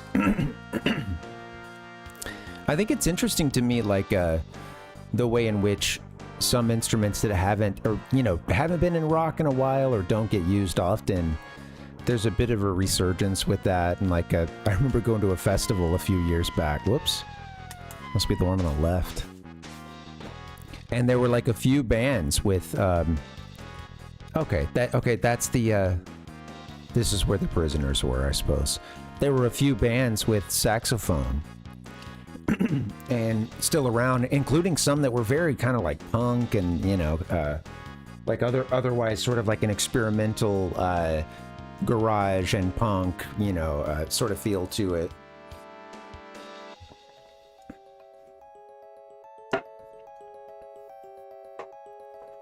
And yeah, mixing in other bands. Excuse me, guys. Sorry. I feel like I'm just one clearing away from being able to speak.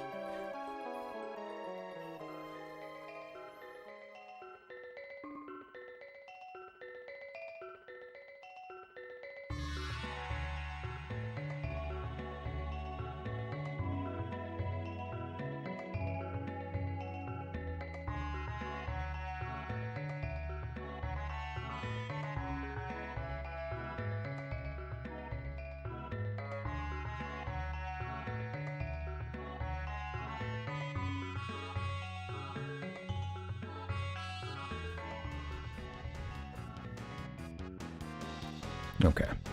Thank you. I think I can now talk. Just been congested for a while. Congested, headachy, sick, sinusy. I look at the structure too, like built out of these gigantic dinosaur bones or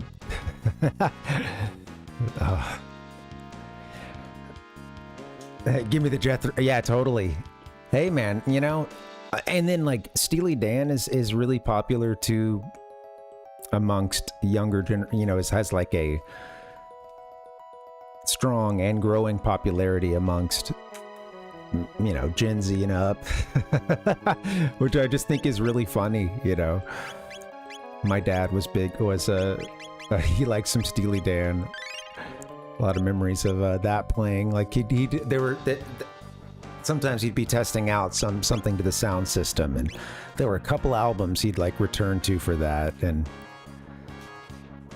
that was one of them. So yeah, you know, a lot of cool instrumentation.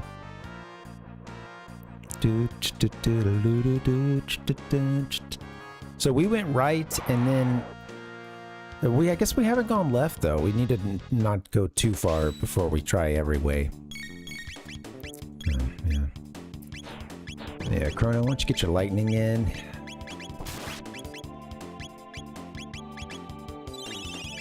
She's already got... Nobody else can just attack, honestly.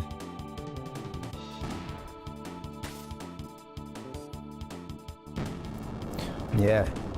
That's funny. That's funny, Ichiko, yeah.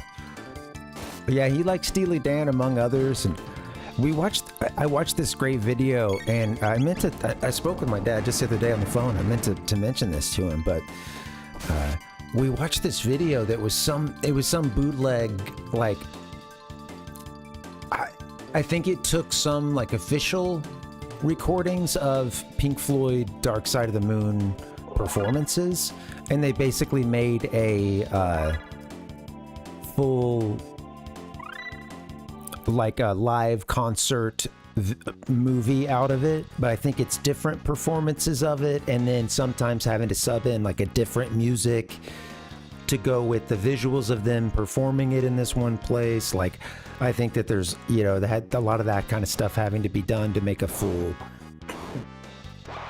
like good footage of the live performances of them when they were touring Dark Side, and it was sick. If I had to share it maybe on our music thing. We watched this a couple weeks back, and he had seen them on their Dark Side tour. My dad did, which I always joke with him is like some total dad cred, you know. He was stationed in Germany at the time, so he got to see him a few times, or not a few times, but got to see them and a bunch of other good bands during the few years that he was there. Yeah, it was cool. It was like so a lot of it is live footage of them playing, you know, the song that you're actually playing what you're actually hearing, but it's all live versions of it, but very well done and very you know, like it's not the exact copy of the album, but you know, as you could imagine with something as structured as that, like it, you know, it's mostly there, right? It's they, you know, you can deviate with like a solo or you know, do some of the electronic sections of the album sounded different, you know, the things that were kind of sample heavy at the time, you know, tape sample heavy. They would do those a little bit differently. But yeah, it was sweet.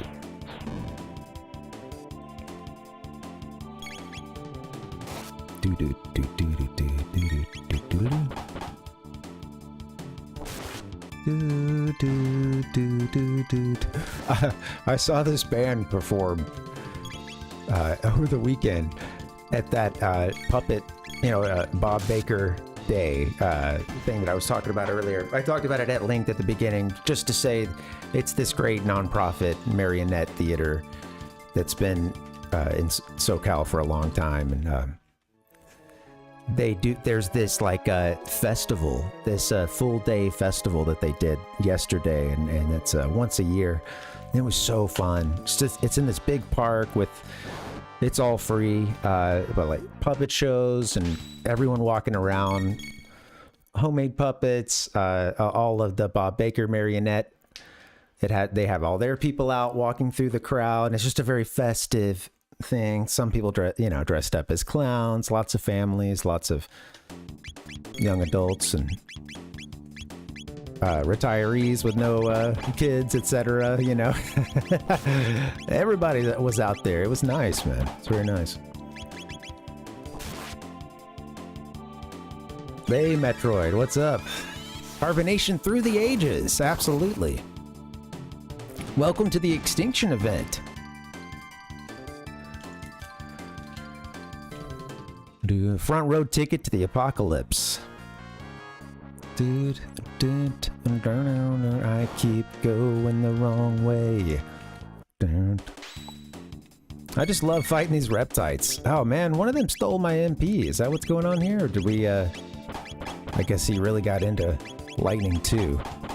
Geez, not well played thus far.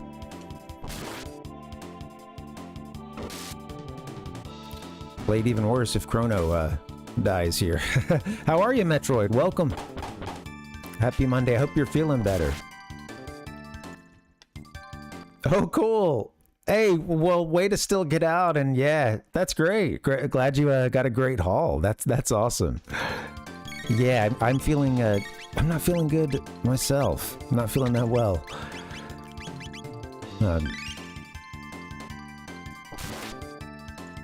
Had a couple days of TMJ relief, and then a couple days of everywhere Spasm City. You know, welcome to Spasm City. Complete run of Marvel Star Wars. Oh, very cool. I'd like to read those sometime. I started it a couple of times on some of those websites you can read comics on, but I never have a suitable way to read it, you know, or like that would be a lot better even on a tablet or something, but nothing like holding a comic book for reading them, you know.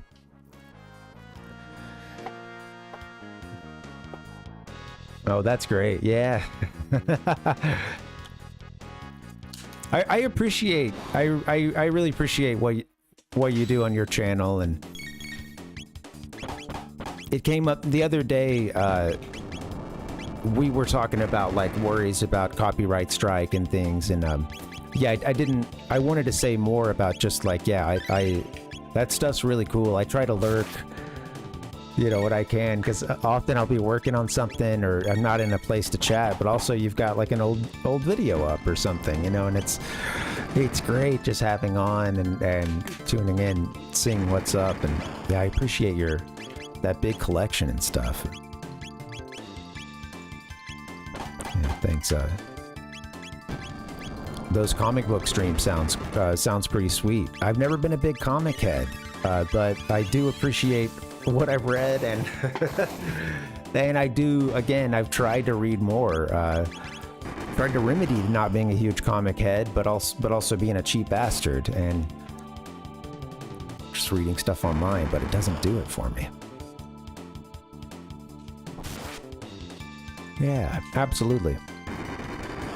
Okay, we're just getting roasted, I think, is the counterattack, but or okay, it's just an FU. Who's hurting? Marl. I think I might leave, honestly, and get our MP back up. I wasn't paying attention to Chrono, and I think I can get back here pretty easily. Good God. Hopefully we get out of this fight. Oh no. Okay, we have anything that heals everybody? No.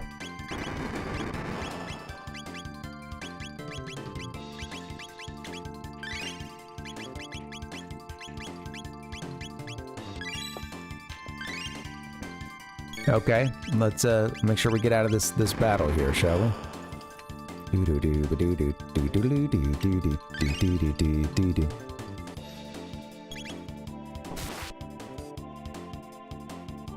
God, how much does he have? I think I'm just so used to hitting these guys with lightning lately that,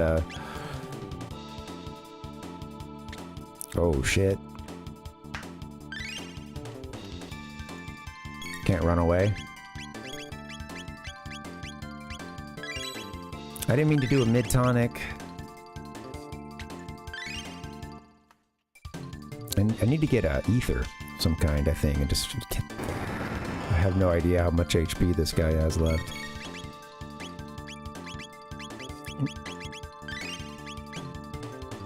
Oh, totally. You know, live and die by the ATB, you know? Full ether.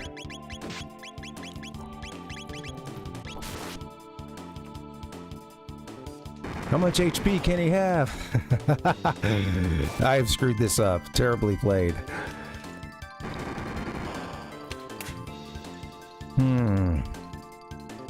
Starting back at, hey, that wouldn't be the worst thing, right? Maybe I should just give him the ether. I hate to use a full ether. But I guess we get a lot of good stuff later. Shit, he might even still die, so let's just make sure we don't die, shall we?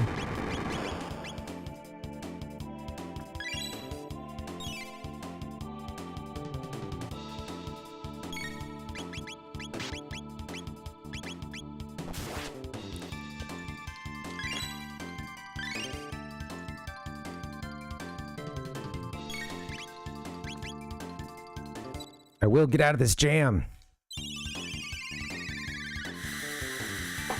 I ran around this dungeon too much, just piddling and fighting the little reptites to give up.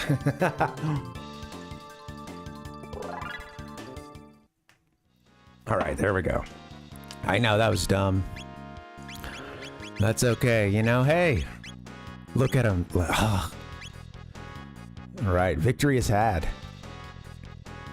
See, it's win or lose. We won. These guys are not looking so great. I had ethers. What? My God, man. Okay, well, thanks for the full ether there. Stop. I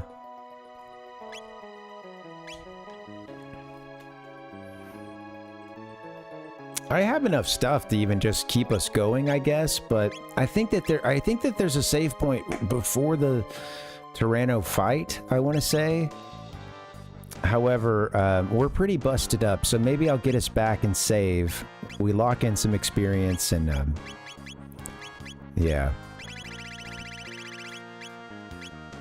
I don't know. Maybe that's not the move, but pretty sure we could get ourselves out of here. I don't know.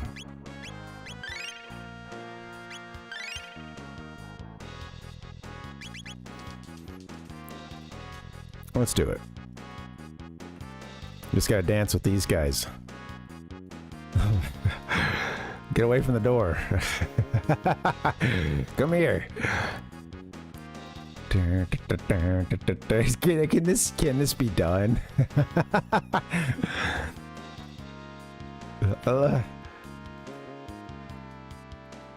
Yes. All right. That's the biggest victory of the day right there. Getting past those guys. Excuse me. All right, that we were still very close to the entrance, so okay. Yes. Yeah, I know, right. It's funny because there are a couple that there's a couple that I never found a way to get past them until later, and you know, it did take really like doing something a bit strange or trying to hug a wall or something like that, like even more than usual. But yeah, most can be skipped. Yeah, it's pretty sweet.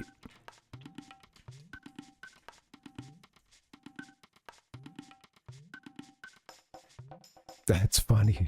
That's so funny.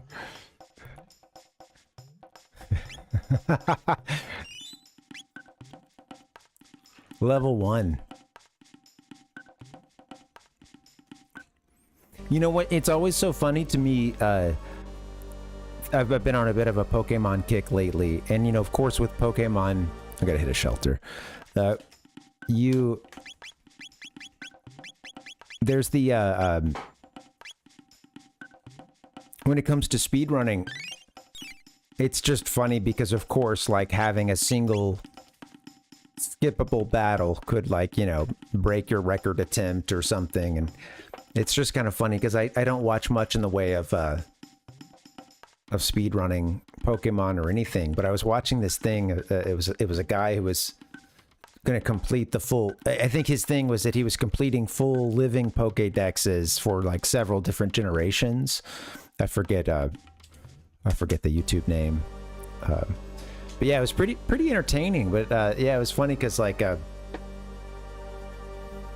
there was a point in it where, and he wasn't necessarily doing it for speed, but I think he just has played these games a bunch and has done this stuff. And there was a point where he mentioned like finishing a game at a certain 16 hours or something, and he was like, oh, like, you know, like really kind of like at an embarrassing 16 hours or something.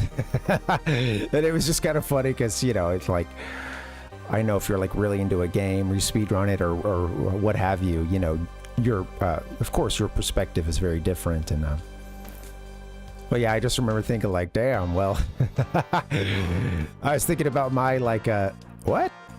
I just warp? Oh, okay. I forgot about the wow. What's up? Doodle-doodle beak, a donk, a dink, a deedle-deedle. I don't want to continue though. There's more to do. That's crazy. Yeah. Yeah, and it's interesting. What I was going to get at too was those watching. I think I'd watched like a Summoning Salt one on those like Gen 1 Pokemon, and you know, of course, that's a huge thing. Is like going through every you know, any battle that you need to get past. That's a big deal breaker if they spot you and it starts the battle, and you know. Yeah. I know, and some of these, it's funny too, because if the RPG is long enough, I wonder what are some of the most competitive. Okay, well, this has me thinking, what are some of the most competitive long RPG runs right now, or like games right now? You know, like what are the games that have it's a really long game or really long particular challenge, but it's kind of competitive, and I wonder how tight those margins are, you know. All right, somebody crunch the numbers. I need I need a real long game, and I need the record being really tight margins, seconds, baby. But yeah, exactly. Yeah, what if you I couldn't speedrun anything longer than 15 minutes because, yeah, the bio break is going to be happening. By the time I'm set up and ready to go or something, or get a run going, it would be like, you know, all right, well, shoot, I need to go soon. Wow, okay. Yeah, I thought I was going to get round there. Where's our little... What is supposed to be happening here? Oh, totally. Yeah, I guess if there's a cutscene or or you're saying like established, like a almost like a checkpoint where everyone can stop at that point and get a 10-minute break, and then it's a sanctioned kind of part of the run, I guess is what you're saying. Oh, right. Okay, just like finding natural places to go take a break. Oh, okay. Right. Yeah.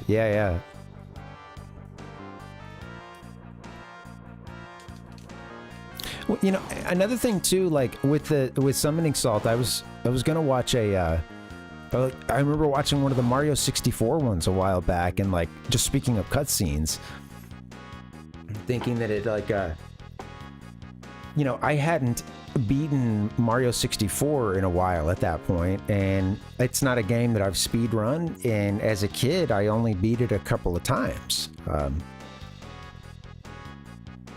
you know, and that end cutscene still means a lot to me, and the music does and everything. And then I had that realization of like how people speed run this, and granted, I guess they don't always see the cutscene because they're probably restarting the you know, and they screw up some, you know, speedrun method or something, they're probably restarting. But you know, there were times when he's showing someone's like celebration at the end of the game, and of course they're not sitting around like I do, like, oh my god, I love the song, you know.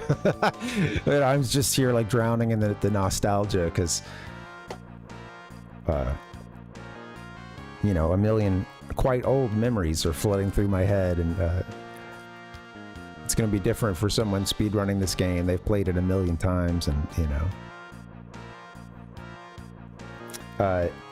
all that is to say, just seeing that ending, it made me realize, like, damn, like it had a, in that, I had to go watch it afterwards because I was like, oh, wow, I remember how impactful that felt as a kid beating that, and it's been so long, you know. And, yeah, then that thought hit me of like, oh, wow, I suppose you could really get used to that, you know, just like you get used to anything.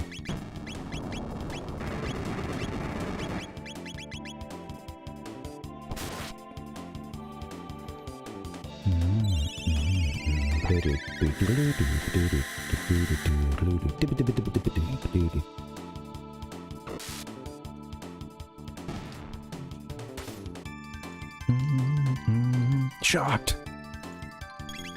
Take him out. I like that purple tongue there on the volcano.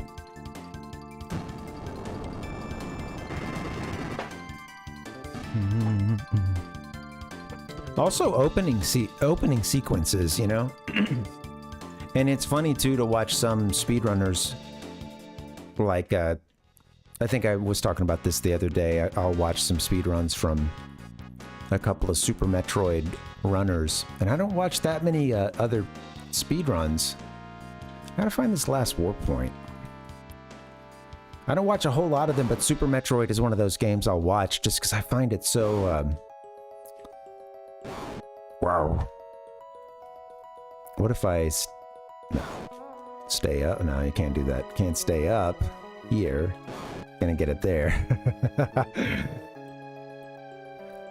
Ding ding ding. But I don't know, it just looks really fun to speedrun, and it's interesting because like there's different styles with it too, and I'll watch like two different streamers, and it's just kind of interesting to see like both how they play the game, how they deal with chat and stuff, and Shiny Zenny and Oats and Goats, both like awesome Super Metroid players, and they've been doing a lot of like I see Oats and Goats like playing other games too, and doing a lot of he'll do a lot of like, I think, competitive like randomizer stuff, you know, and it's just crazy to watch these guys play at such a high level.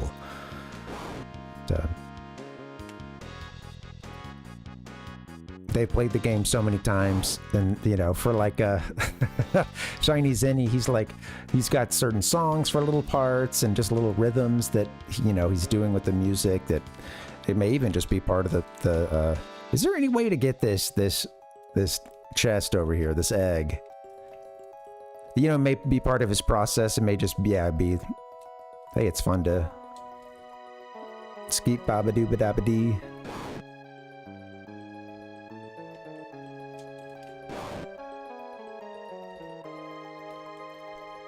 It's fun to make noise, sing, be silly. And then other stream runners, you know, some of them can be like really serious or very, you know, kind of just like super 100% looking like they're clocked in always, and looking very, very high strung, you know. That's just, it's interesting to see different styles.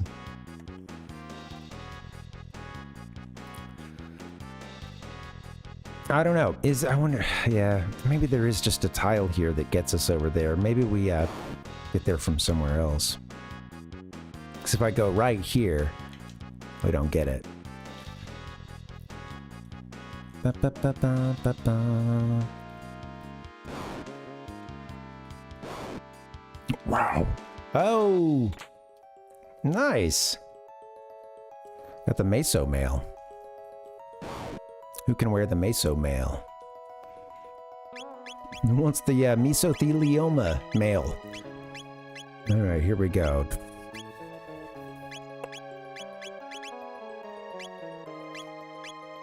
You have the Mistro, Ruby Vest. 120. Okay, that's obviously quite strong. I think soon we're gonna want these Ruby Vests. Not yet, I was a little premature with that, but...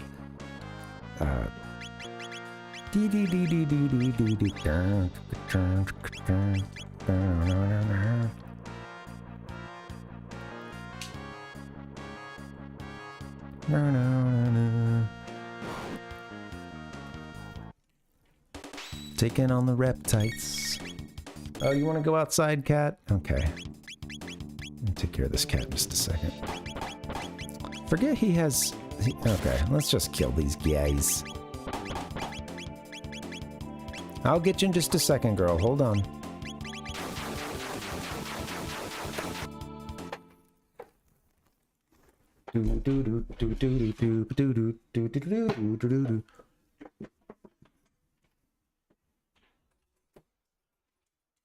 Hey, get back.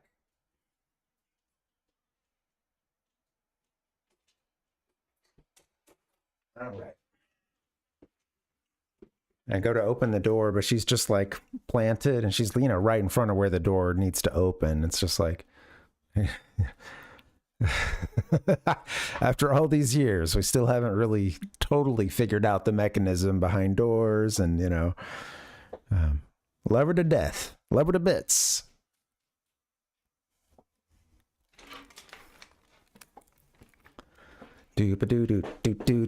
All right. I like this screenshot of Chrono too. Mid spin. Right. Well, what's funny is that she actually, when she's in the other room especially, she will hit the doorstop in there to get out. And that's the magic button that usually opens the door. Just hitting it several times, getting it as loud as you can get it too. And the door magically opens with her human on the other side of it. It's awesome.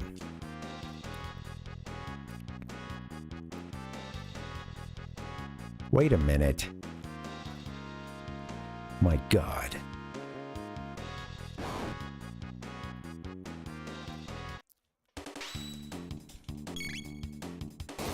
It just like magic, absolutely. All right. She's probably on the other side of the door thinking like, haha, he thinks I think it's magic, you know. All right, perfect. The ruse is still working. I keep getting lost. I keep going the wrong way, apparently. Or things look really, really, really similar and I'm screwing up again. But I thought I had exited the place with the shell. Or with the little dinosaur egg at the bottom of that screen.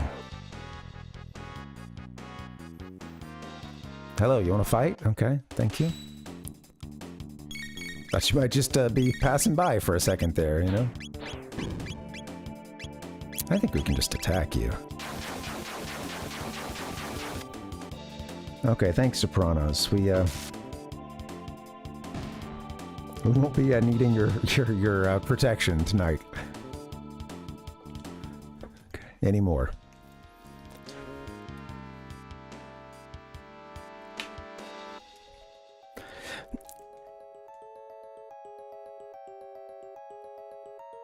How is this? No. Hold on. Wait.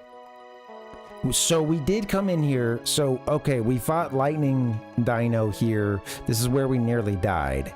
I see. So we need to get out of here and get up to the top of the room and go right.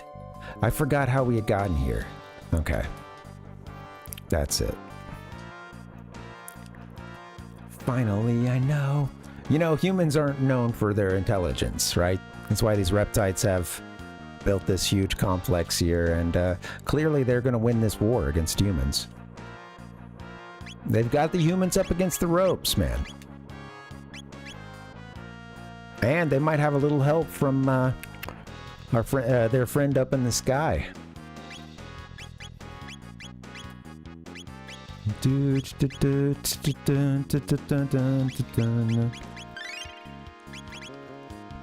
Wait, what?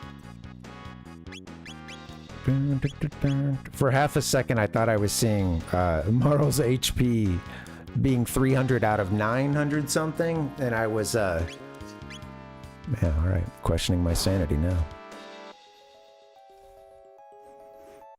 You know, apparently, Metroid, there is, I think it's Radical Dreamers or something, and you might even know about this. There's some Chrono game or extension or something that takes place in I was reading about it, like some kind of like alternate universe. I think Cross plays into this as well. Chrono Cross. Okay, maybe it wasn't that. It's Radical. Yeah. Maybe it wasn't that. Maybe.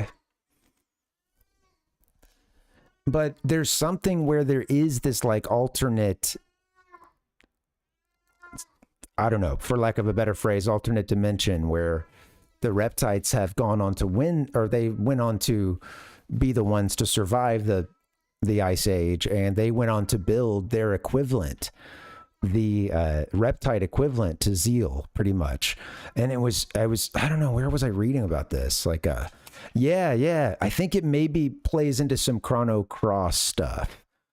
And I think that they had a big emphasis on, you know, a bio, you know, that whole like, right, you know, building machinery and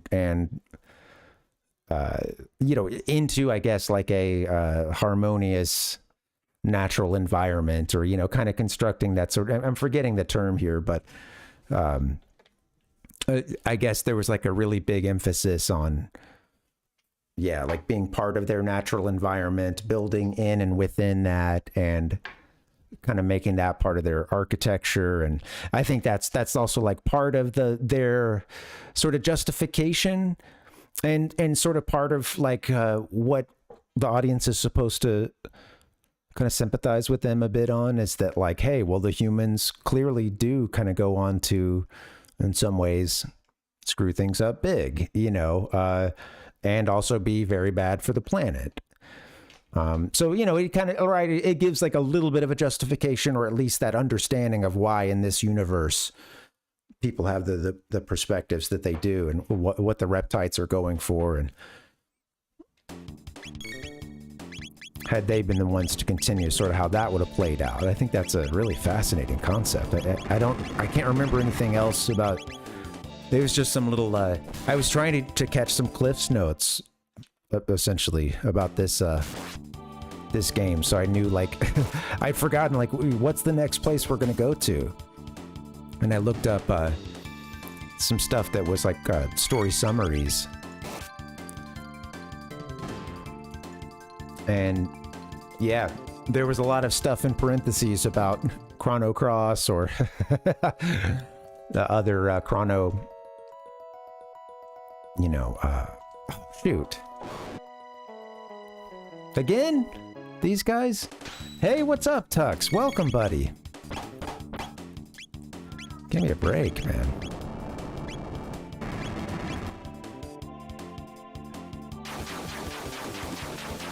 Yeah, I really want to play Chrono Cross. I don't know a whole lot about the story other than a couple of little bits and pieces out of it. But yeah, how you doing, Tux? Welcome, man.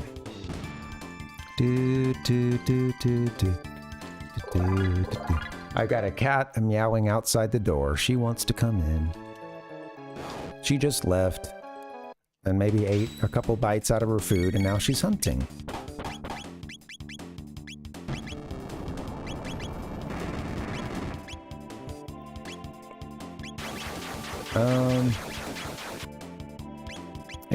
Ayla's strong, so why don't you beat up that volcano real quick? Yeah, getting that way. We're working on the Reptite layer now, and I think today we might get to see the Kingdom of Zeal. I'm hoping. That's a lot of people's favorite portion of this game, and it's one that tends to stick with you with some of the, you know, best music in the game too.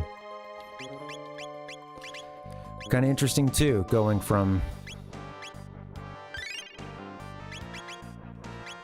this to, and I think that next step is Zeal. I think learning a little bit about where Magus landed when we all got ejected. Well, we all got shot through time when he summoned Lavos. Lavos came right after we beat him. Magus was in no shape to fight, so we all get sucked into a giant time vortex, and he goes to 12,000 BC and gets up to a little something there, and we go to 65 million BC and help the humans survive. I guess I can continue for now.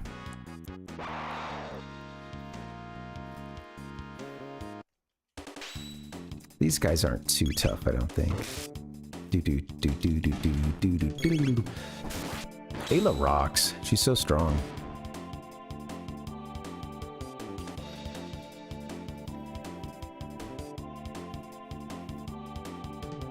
Oh, that's cool, Metroid. I like that. Well, I mean, it is such a cool concept, and it's interesting to hear about it being like, you know, that sort of thing also being like key to A Link to the Past or something.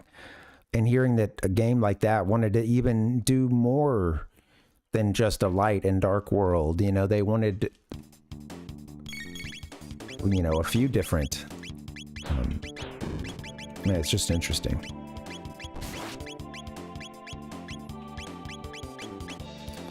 Anyway, let me get to work here. We should do some lightning. Where's lightning 2? Okay. I'm going to use lightning on the big fella there. And start taking him out, I think.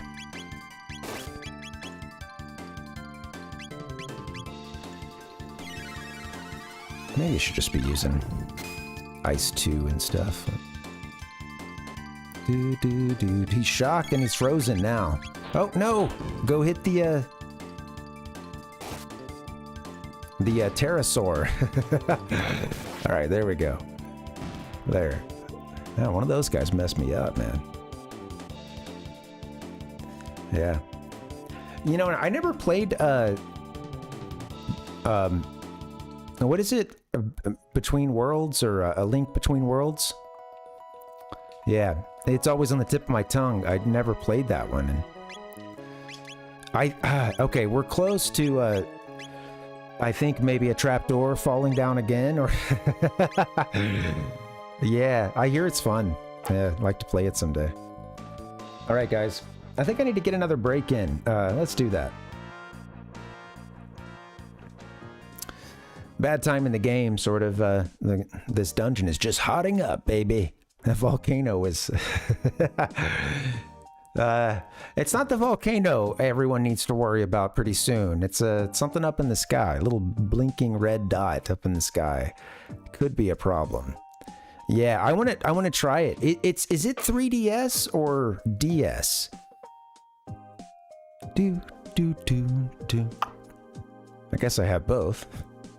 3DS. Oh, cool. I don't think I played any Zelda 3DS games other than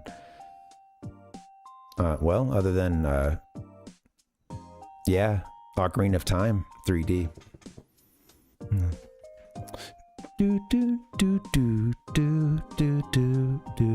Happy music. Happy Monday. I'm gonna go get a little break in. You guys should get one too. See you back here in a bit.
Hey, yo. Hey, guys.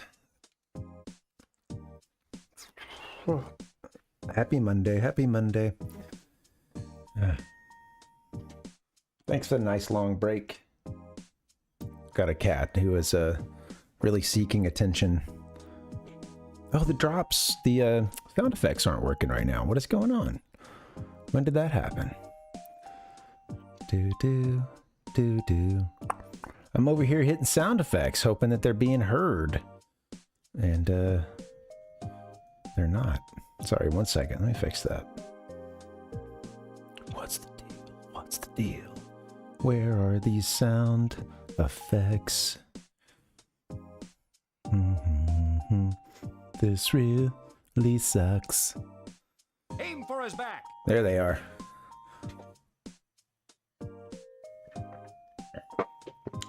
Oh, thanks, Nick. Just ignore the chat. That's all you had to tell me, buddy. Thanks. That's all I need to hear. No problems. All right. Jeez Louise. Welcome. Happy Monday. Feeling kind of crappy. My allergies are blown out. Emergency maneuvers. Yeah, it was cool. Yeah, it's been great. Nick mentioned 1-800 coming around, and yeah, there's been a lot of new and a lot of old heads rolling in, you know? Parvinator. It's nice to see. Yeah, especially as like the kind of format has sort of changed over time and evolved and done the little wave. Do you copy? Shh, okay, thank you, Cayman. That's enough, Cayman. Yeah, thanks, guys. This is fun. Yeah, I've been doing it for a few years. At times I've done more, less, in terms of like, you know, putting it into the stream. I do really enjoy the show aspect of like doing segments sometimes. I want to try to find some way to have some outlet for that, you know? But I really dig the streams, just hanging out and sipping my coffee, hanging out with some cool folks.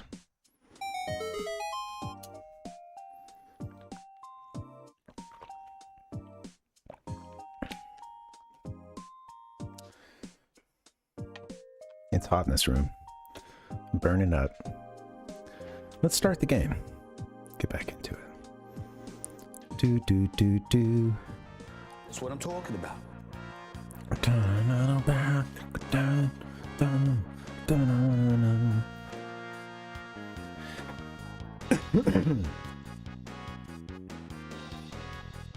right, stand up straight. Oh, I gotta mind my posture here. Oh, jeez. Yeah, so I mentioned earlier, I watched these videos.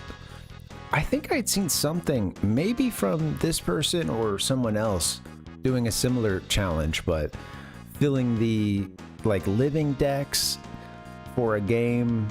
At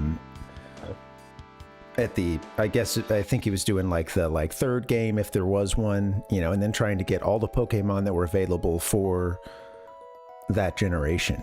And they did it for, I watched one for Gen 3 using Emerald, and then, yeah, like having the full decks within Emerald, and then doing one for Gen 2 as well. And the one for Gen 3 was, it's honestly hilarious how much stuff is required. And the potential cost if you didn't already have some of the stuff that you would need, because you're gonna have to go to like you know, play those GameCube games as well, among some other really you know, strange ways of getting things. But yeah, I think it required like 2 GameCube games. You know, you had to play Crystal, you had to play a good portion of Yellow, I think. And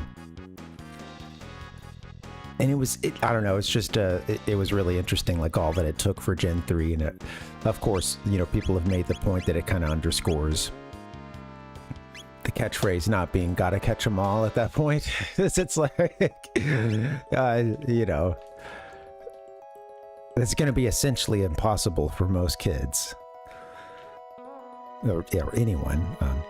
All right, right or left? Here we go. Do do do. All right, we get to fight somebody. I don't know if that's good or bad because the mouth is now open. The mouth wasn't open before. So I don't know if this is a punishment for getting the wrong answer or...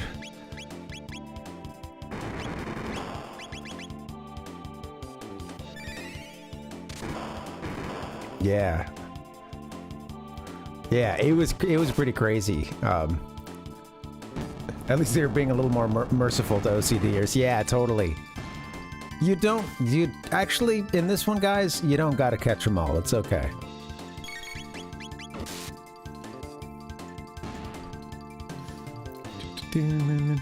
I know. Have you guys ever completed the decks for a game? I still haven't to this day. And I do think that's a Pokemon challenge I'm still missing, but... you know, one that I would like to accomplish, but you know, it's tough because I haven't played those games a million times either, and when I play them, I do tend to really take my time, even to the 10th, you know, the 10th degree if I'm streaming. But even playing by myself, it's like I'm gonna have a high hour count. Would that have just opened our dino buddy here for us with no folks to fight? I don't know what that one on the right would have done. I don't think it did anything outside, and we'll probably have to come back in and do this fight. But what the hell? Okay, that door is still sealed. Or if it's a door.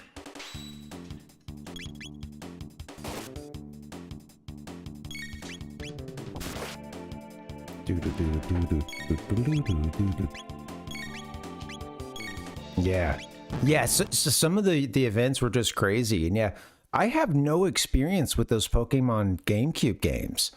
Metroid said you completed it in blue. Sweet, that's awesome. I bet that felt really good. Oh man.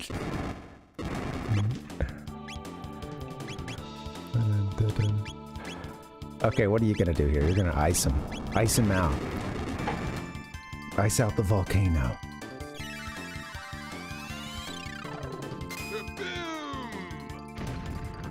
Holy. Yeah, I've seen the yeah, that's funny. I saw the certificates. That's funny.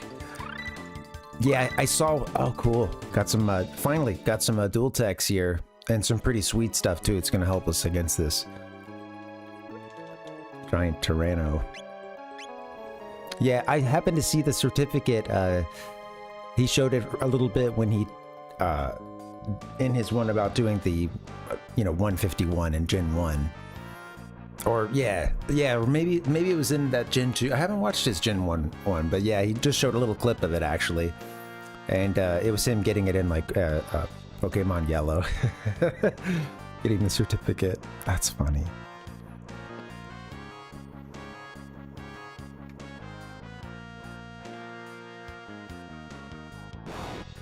With Gen 2, it did require a lot less. I think I'm trying to... So for Mew, he did the exploit, I'm pretty sure. Because saying that would be the only way, right? At this point, I suppose. And I don't remember, with Celebi, because I think it is it's a similar thing, because it was in like a cell phone game, right? Like,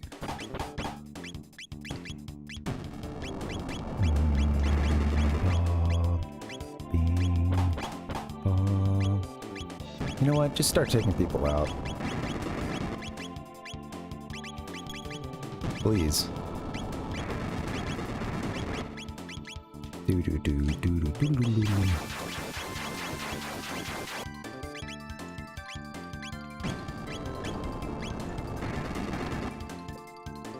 You will now receive the Fist of Fury.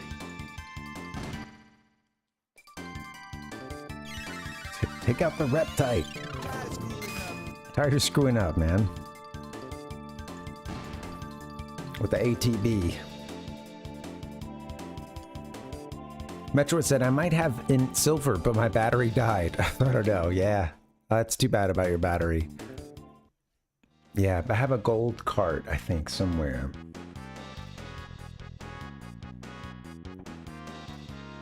Oh, do I still have that? I had a Japanese gold cart.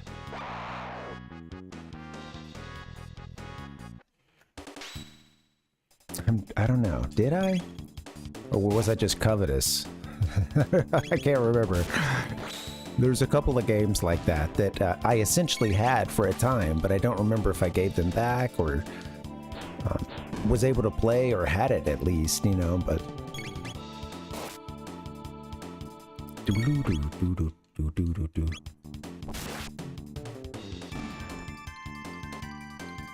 Yeah, and the Gen 3 one is... I've read most that those are dead at this point. Mine is. When I play Emerald, it's dead.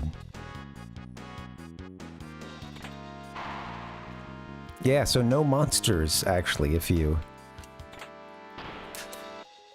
hit the one on the right. Then we hit the switch there.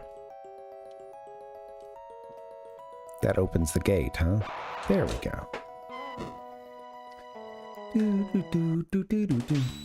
Yeah, yeah, I think it's still pretty playable. Yeah, I want to play Generation 3 at some time because I never have, other than, you know, Fire Red, Leaf Green.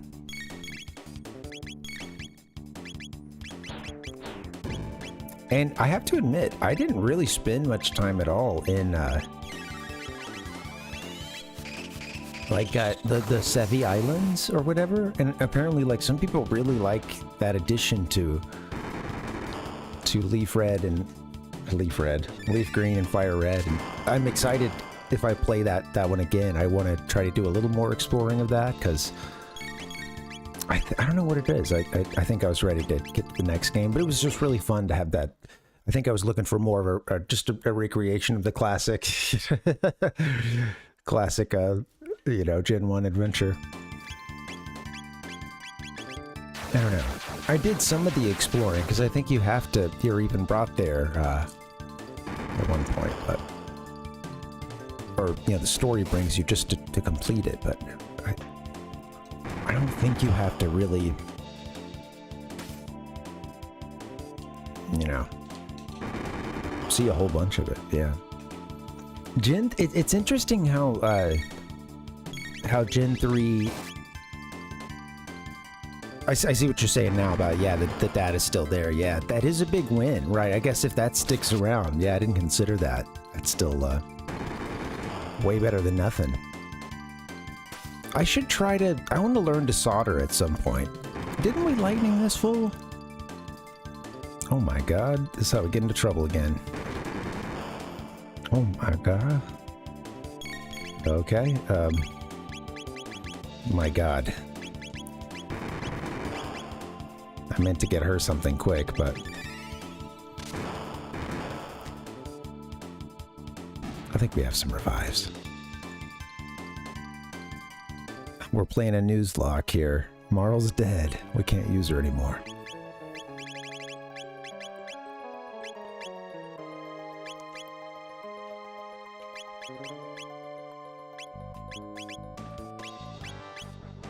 Oh, she doesn't need to be revived after the battle, you dum-dum. That's why I couldn't... I was like, wait, how come... how come it's not letting me use a revive? In this game, they bring you back to 1 HP. Help.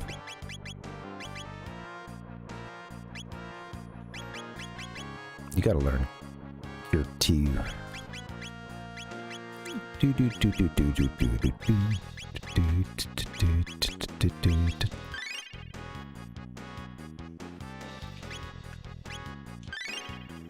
What the hell? Get everybody all cured up.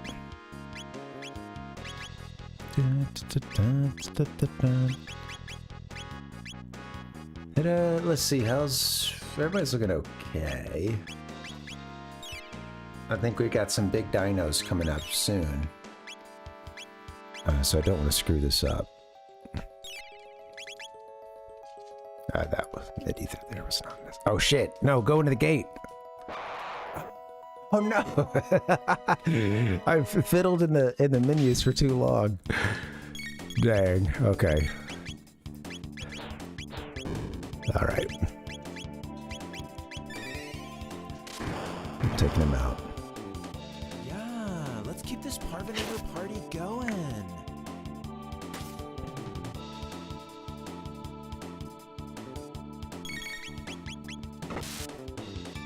Take out the big one. There you go.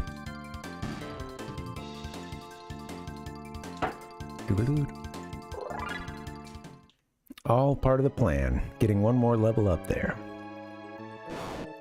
Whoa. Reptite, 2 volcanoes.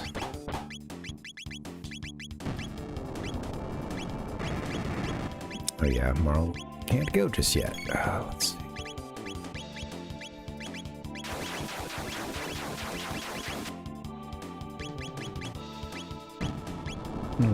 You know what? Just attack from here on out, I think.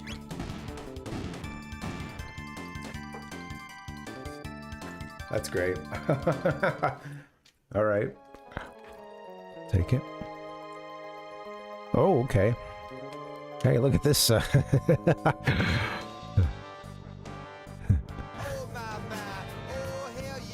Just walk right in. You got Mr. Muscles here, flexing. I don't know. What do you think? Does he want to negotiate? He looks like he wants to parlay, does he not?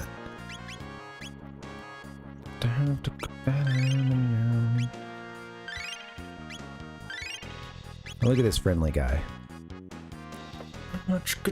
He's also lifting to the song for a little bit there. He's a little fast.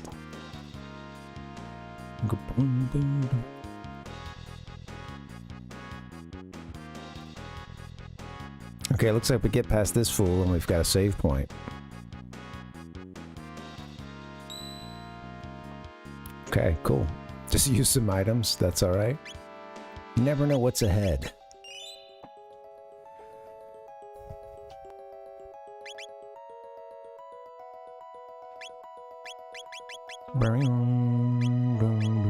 How's the team looking? Let's go fight this guy first, then we can do whatever shelter we need to. Nizbel, Azala's in the back. What about party in the front? Let's go. Party in the front, Azala in the back? Alright, no, okay. Well, geez Louise. I thought I was clever too, getting past him. We're looking... well, we're looking solid. We're only short just a few NP.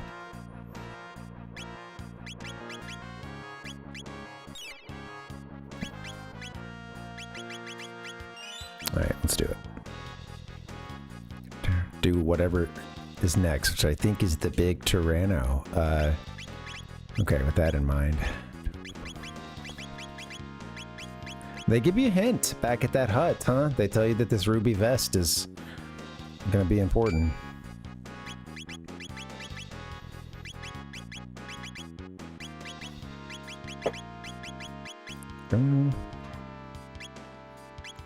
What is a magic scarf? Just boosts magic +2. Okay.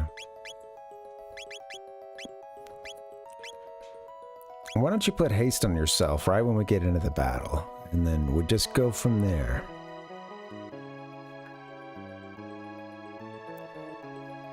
Auto attack. That's what Marl needs.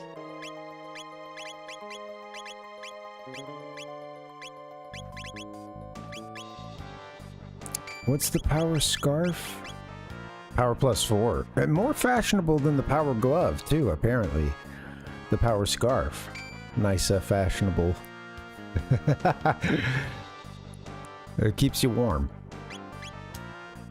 She probably likes an animal print one, you know? Or an actual animal. Animal skin, so to speak. Or not even so to speak, but yeah, literally.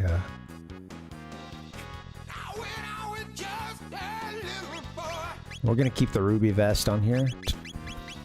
Fist. She's good at throwing fists. She's a good brawler.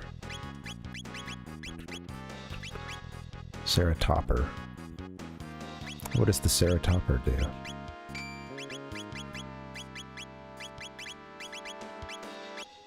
So male. No, we're keeping the ruby, I think. If what's up ahead is what I think it is. He's got the rage band. Let me remind myself what that is. Counterattack, right? That's still sweet. I think he may be able to use that still. This battle doesn't matter.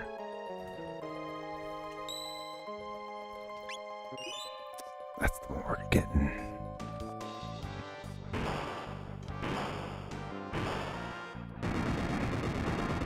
Oh, Nizbel's ready now, huh? Okay, I just had to keep walking.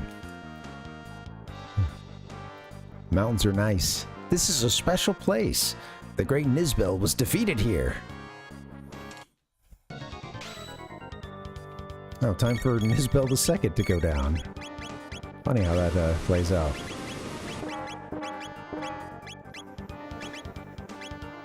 Okay. I might just be able to use one lightning on it.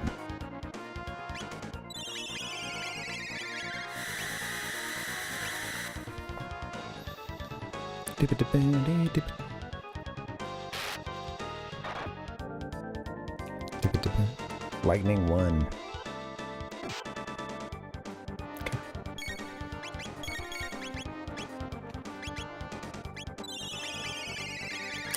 Okay. Why don't the two of you get into something? I should have paid it. I need to see what her, what Ayla's attack was doing. I missed it. 670 there. Her Falcon hit. Power, defensive power up when attacked. Okay.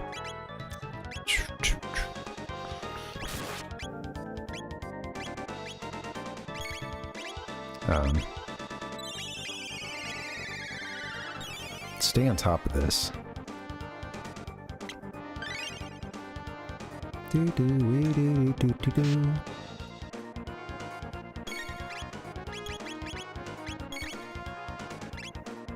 Okay, why don't you guys... Yeah, hold on.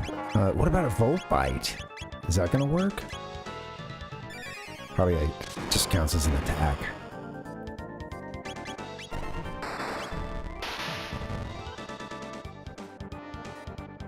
.506, okay.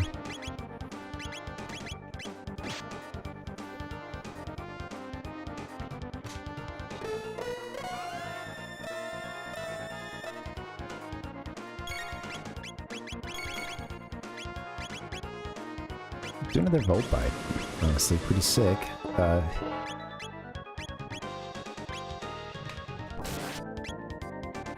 Get some healing in for sure. Don't want to fall behind. Does she have Cure 2? I don't think so. Like, it wasn't selectable in that menu. Yeah.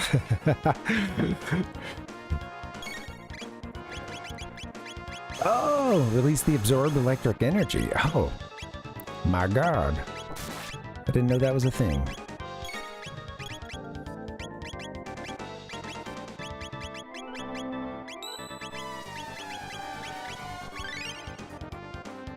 I'm gonna stone the enemy.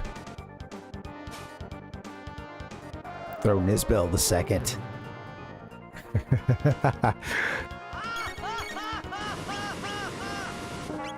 Okay.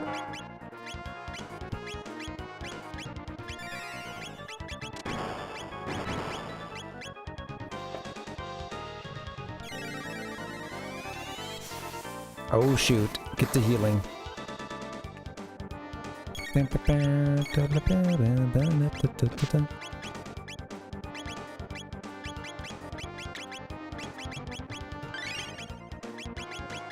Shoot. I think I should, yeah, I'm getting a little crazy with the healing, but I don't want Chrono to fall too far behind. All good. What can we do here? I might wait for Chrono to get another, like, lightning in. Let's see. Yeah. Looking okay.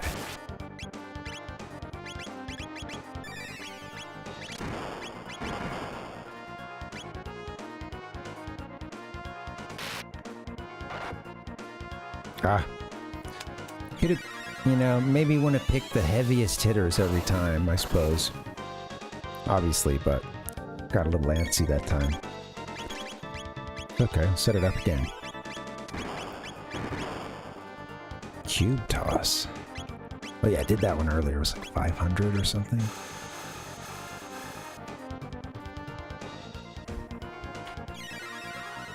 Does that happen if you do 2 lightnings? He does that. Oh, hell yeah. Give me a hell yeah. Bring, bring. Cube toss, totally. You know how much that would hurt, too. You got a good handle, too, so if you hit someone with the GameCube, you could just come down on it, you know? Give me a hell yeah. That's what I'm talking about. Do-do-do-do. Do-do-do-do-do-do-do-do-do. All right, we're gonna save.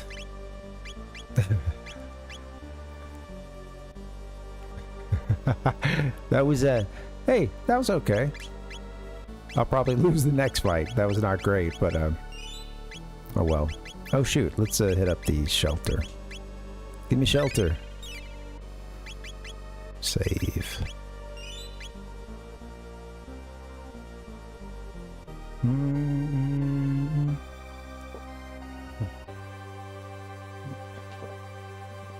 You know what's crazy is after you not saying anyone should do this, you're right, you know, these are all just, you know, fictional scenarios here, but kind of like a OJ's, you know, If I Did It book. But if I did hit someone with the GameCube, or, you know, and I had these other systems on the shelf, honestly, I think it'd probably be a good one. Out of those that you mentioned, you probably set that GameCube down, pop in a little double dash, go ahead and invite the friends over, just count on that it's probably going to work, and you have to test it out.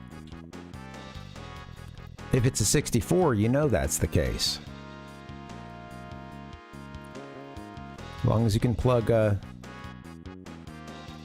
know, 2 or more controllers in, you're ready to roll for the night. Yeah, or, you know, remember yeah, well, I love that. Yeah, I love the spikes. We could even take it one step further with the, you remember Kill Bill, right? What was the name of the girl who had the mace? She had this like really crazy mace that she would like on a chain that she would, you know, would use, and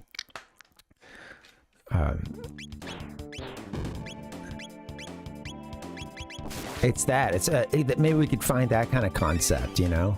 But yeah, GameCube, right?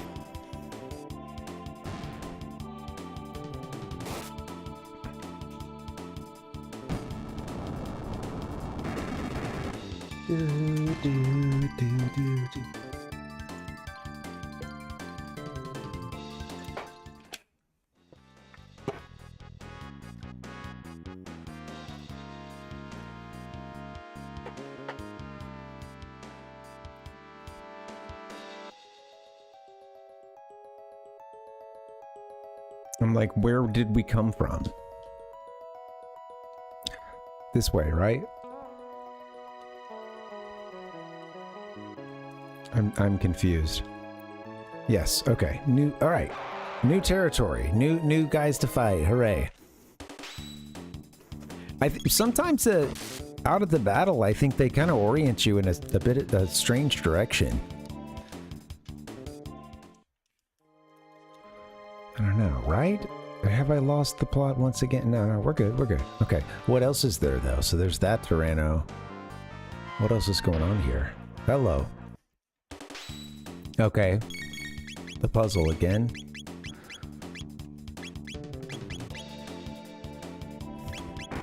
Just trying to make sure I'm not going crazy. Chain to the handle. Use a GameCube. Yes. Precisely. Right.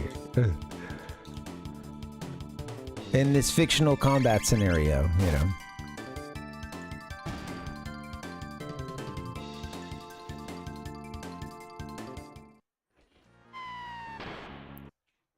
Two more. I'll be fighting these guys again soon. Once I go back into that room. I don't think I should have come up here. I think maybe at this point I should have, or should just kept coming in to going into that one room and trying to hit a switch or something. Because pretty sure one of those switches, or maybe if it's anything like the last level, something's going to open up this gate here. Come on, do more than 83.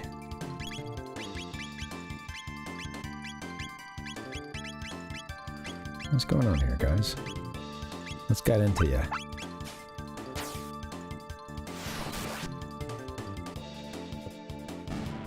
Okay, very nice.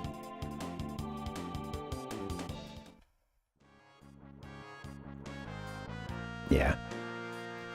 Okay. Live and learn. Look at this background, too. Oh, man. Having played Dragon Quest III recently, too, makes me think of the fight between them. Well, the fight at the beginning of the cutscene, if you watch the NES version or anything after that, pretty much.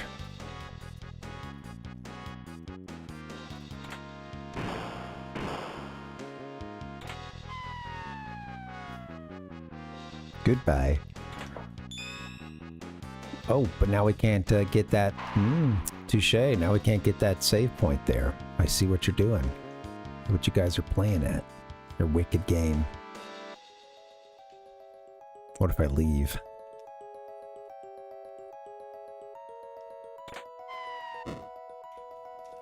I guess I could have just run forward. Oh well, let's fight him. We've got ethers and whatnot.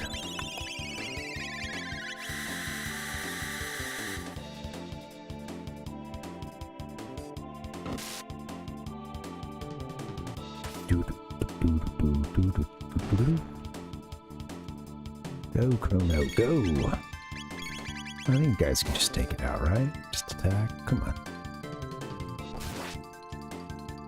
Good job.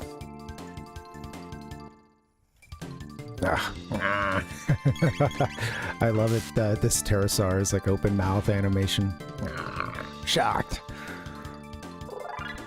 Console fighter.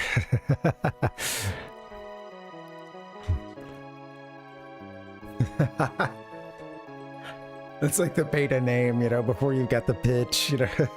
Oh, it just sounds. It makes me think of like a that prototype game for Super Smash Bros. The name always cracks me up. I never remember it, but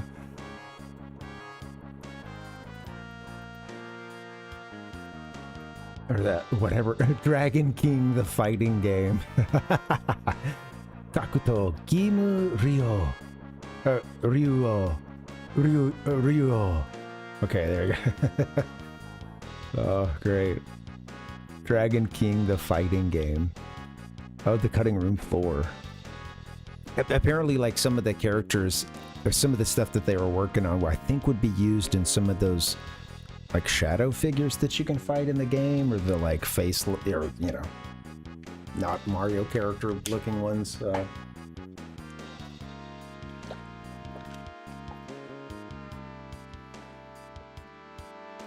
It's so funny because using the characters would help them get some specificity to all those, like, really... Seeing the, like, ones that just look like a low poly fighter, it is so funny because it makes me think of just...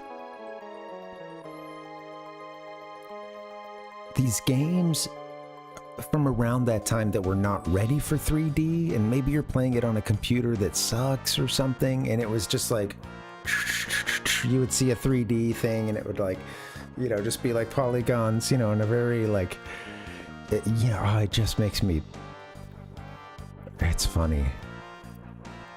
It looks like it belongs in something like that. Some of this stuff, some of the early stuff they put out for, or like, you see some of the early stuff they're building from with like Ocarina of Time looks comically bad, you know. Really glad they got time to turn the game into turn the game into what it would be.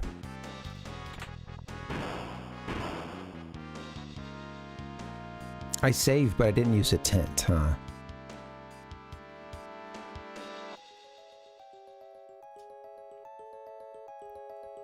Pretty sure I saved, at least. Ding, ding, ding, ding, ding, ding, ding, ding. I just want to fight these guys again.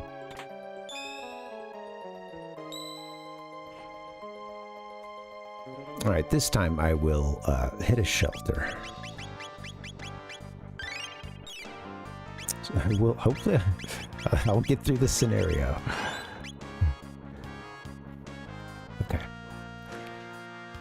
Left opens everything up. So we don't have to fight these guys.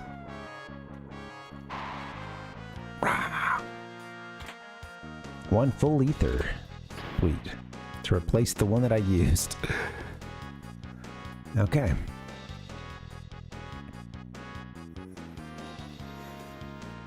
I think we're ready. Let's do this. Let me pull up the real quick. I gotta get a...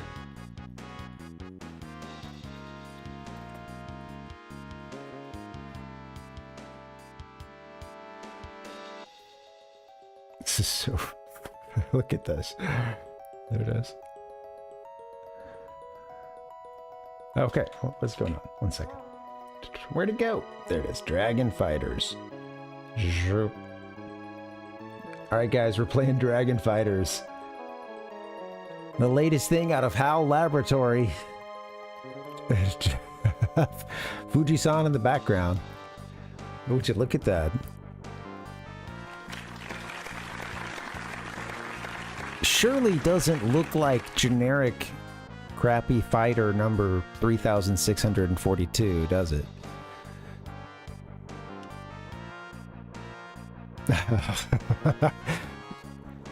Totally. Absolutely. Big, yeah. Player's choice.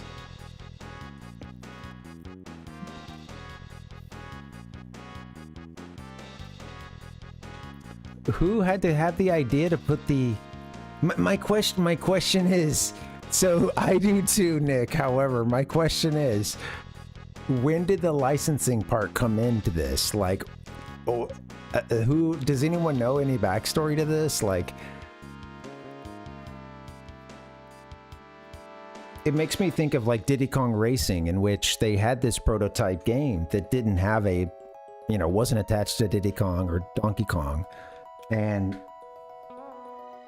that's where all those other characters are from, if they're not Conker or Banjo, you know.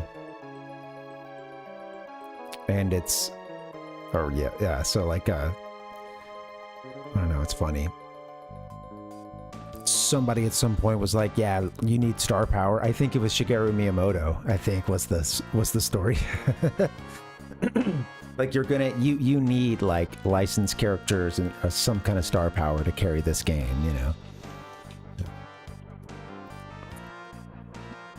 Looks great, doesn't it?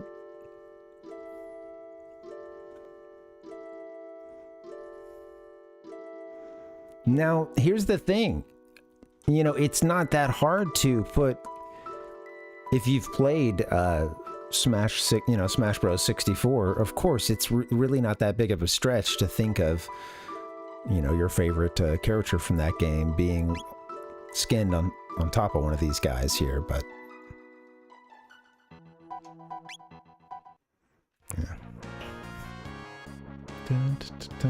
And I think you do fight, like, the one on the left that looks like it's still in progress there and may still be. I think you fight some that look like that. They give them this metallic sheen, I think.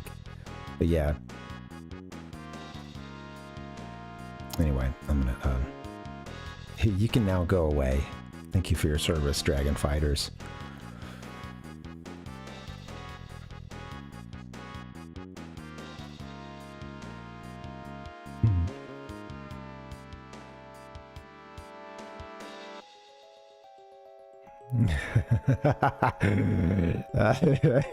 There it is.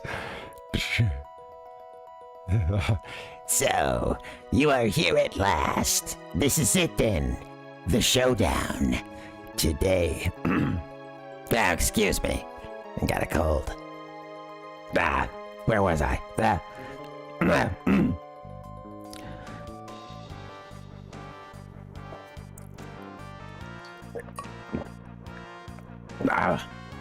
Today there shall be a conclusion. Will it be the Reptites or you silly apes who end up ruling the world? Oh god, I don't have Ayla art ready.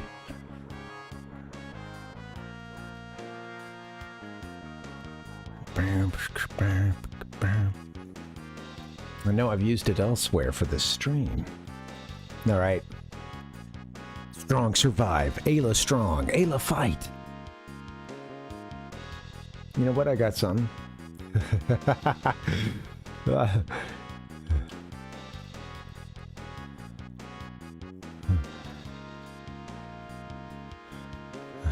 Ayla strong survive. Ayla strong. Ayla fight.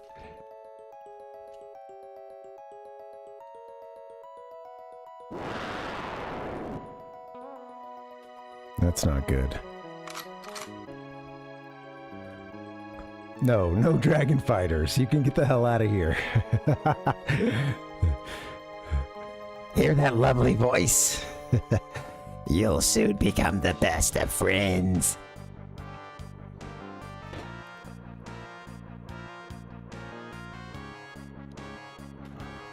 Nice throne here.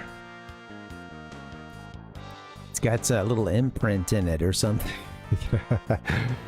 The imprint from his, his like, having those pterodactyl head, or I don't know, just some other reptile thing, skull. Probably some warring tribe he crushed. One ceratopper. It's hilarious. One mid-ether. Okay, I forgot the ceratopper here. It's a helmet. Okay. Where's Rock Helm? It's just defensive. Okay. Can she have the ceratopper? I'm gonna give it to Ayla here. Just make sure we keep our mage alive.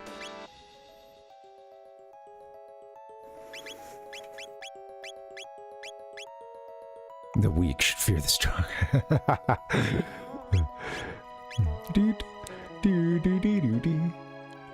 Metroid said, I got some catching up to do, apparently. I think I got whooped by Nicholas and we used Smash Bros. A couple times before the server shut down. Oh, that's great.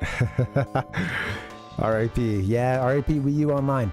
You know what? At the time, I was doing a story for Gamer News. I was doing a story, and it was about the shutdown of the Wii U and 3DS and the Nintendo Online systems, and the stragglers who were left behind. And it was around that time, and I just so happened to have a screenshot from that era, still here to this day. Nick, would you want to see that? If you want to reminisce, I have one of you playing Splatoon, and I think I don't know if I ended up using it in the when I got around to that Gamer News one or not, but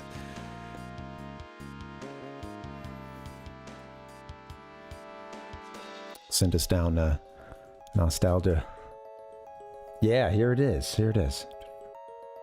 1 second. Ding. How do I get to it easily?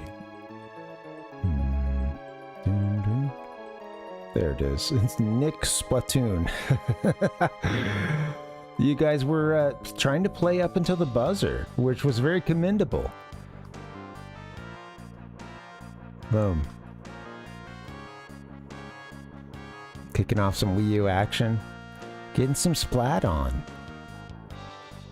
Silly me, didn't know for a very long time that Splatoon got started on the Wii U, I guess. I was totally in a new gaming coma during the Wii U era. Yeah, what a day, man. Look at that. Yeah. Keep on splatting in the free world, y'all. Sucks, dude. And there were some folks holding out, too, staying on the server for a really long time. Yeah.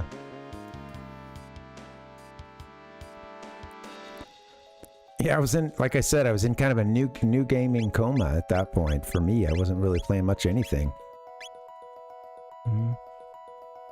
That was around that same time. Absolutely, yeah. Holy moly.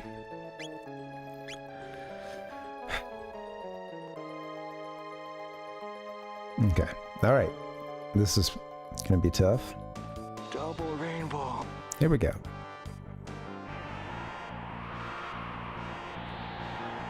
Yeah, there were some holdouts for a long time in some of the games.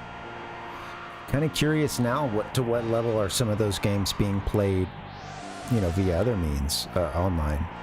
Doing a multiplayer, that is. Look at that red star up there. And I know at the time a lot of people were recommending other, you know, other avenues. Red star. Ball. Stain the earth red. Now you're playing with power. Though it may be our fate to perish, we will not simply hand this world over to you. Mwahaha!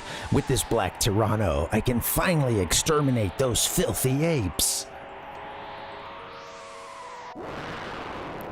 Oh shit. Here we go. Oh, dropping the controller right off the bat. Let's, oh yeah, hit yourself with haste, maybe?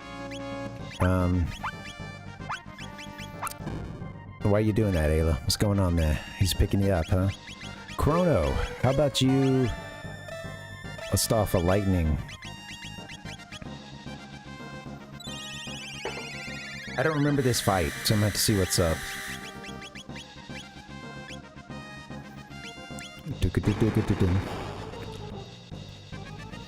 I didn't see any message for the lightning as to like it lowering health or anything. 158.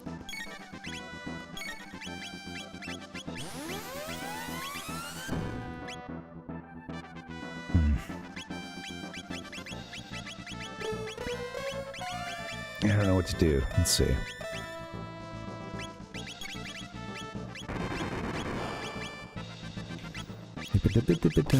I'm gonna get one of those double attacks in, like Falcon Hit or something, maybe on. Let's see. I'll try that next turn here. I use haste and then I can't. Not fast enough to take advantage of it. Shoot! What happened?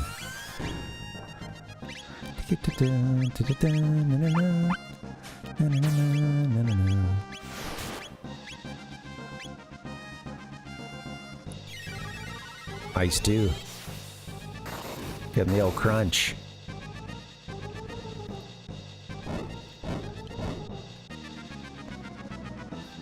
Oh, ouch.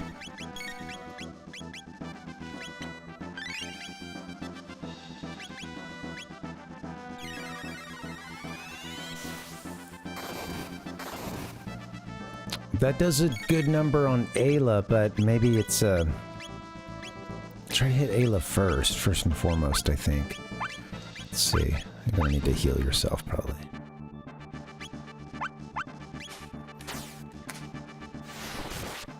I like the little rainbow that trails behind them when they do that. Looks sick.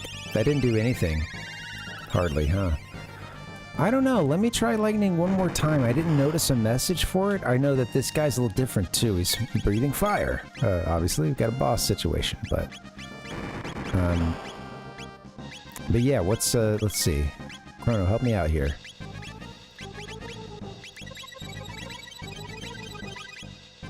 No, don't do that. Did they put to sleep, Ayla?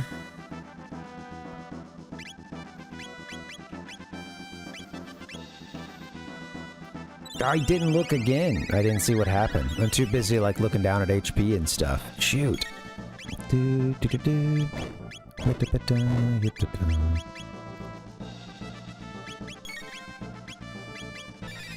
We gotta get shoot, use Cure 2. Does Cure 2 heal everybody?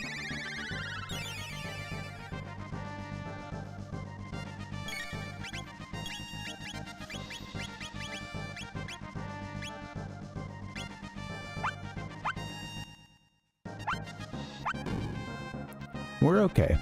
Just gotta settle into it. I'm not paying attention sometimes.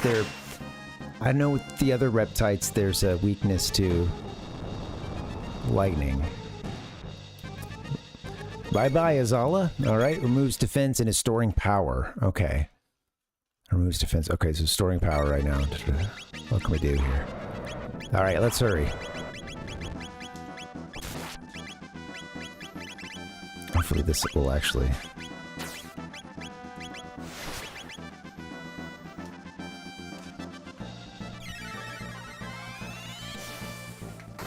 I'm gonna have a big attack coming up soon though, so...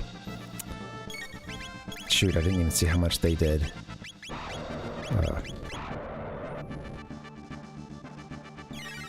Let's cube hitting for him.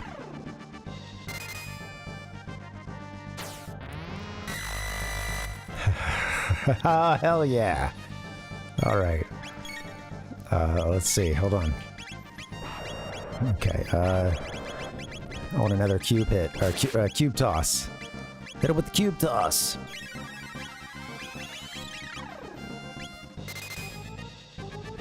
How are we looking? I do need to heal everybody soon, I think.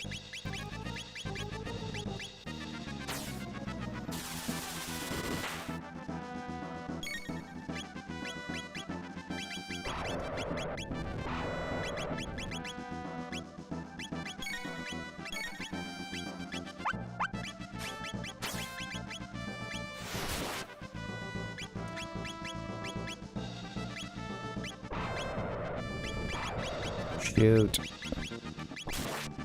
An Aura Whirl, maybe? Last ditch.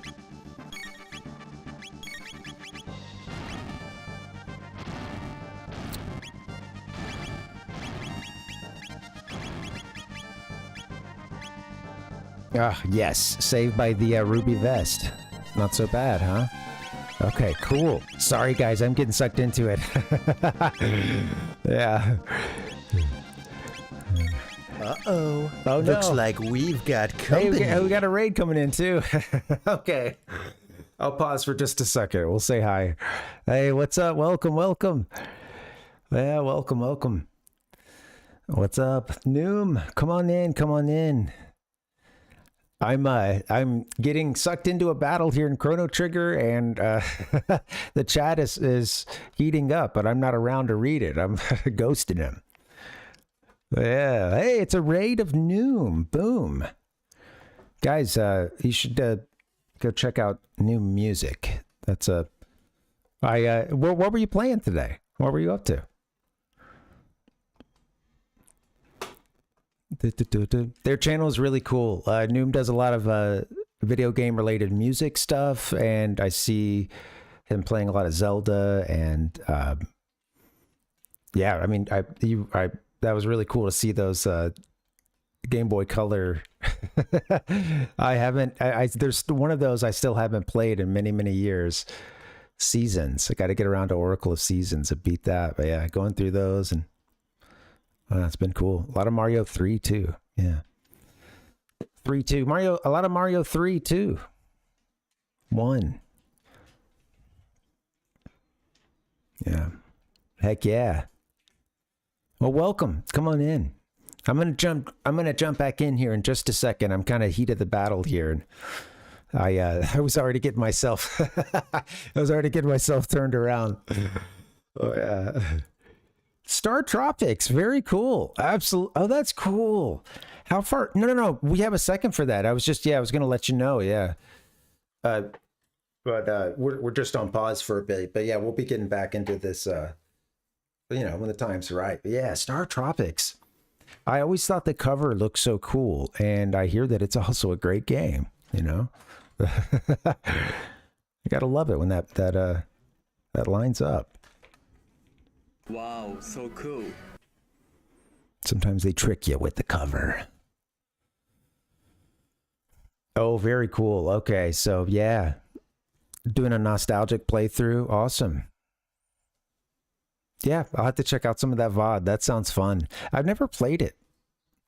There are still so many games, even just on the NES and Famicom, that I haven't gotten to.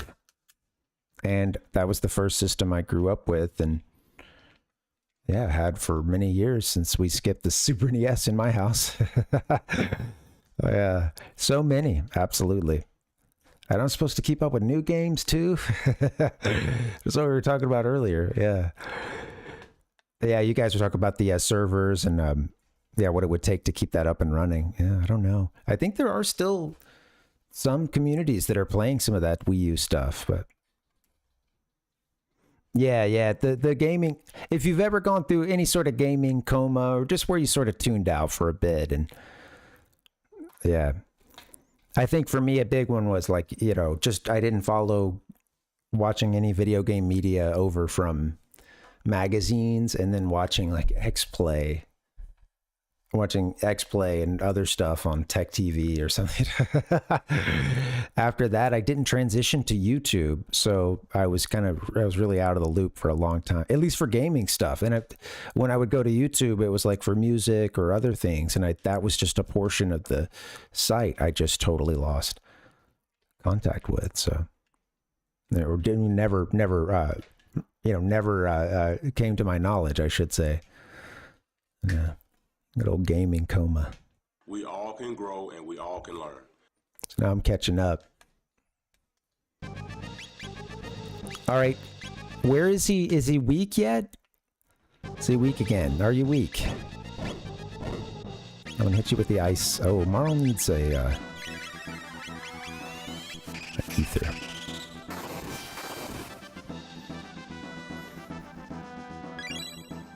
I think now he just does the sets of that, like doing that big hit on us. But let's see.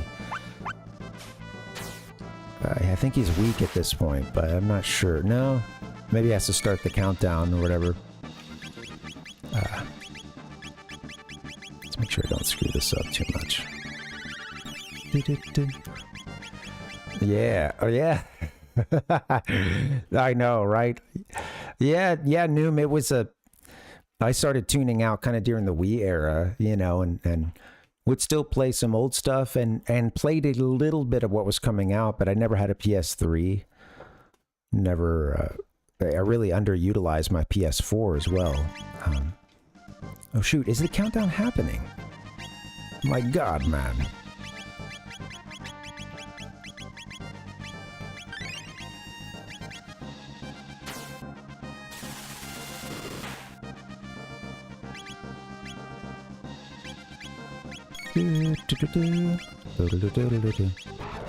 There it is.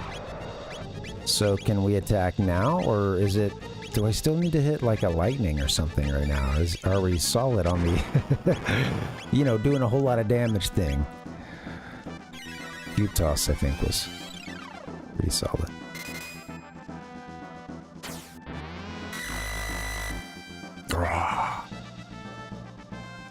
Four. Uh-oh. I like how Chrono reacts to that. I like how he, or his the thing that makes him counterattack, like responds to that, to the roar. That's funny. I like that it counts as a turn, you know. Shoot. Okay, here we go. Something big damage, guys. Big damage.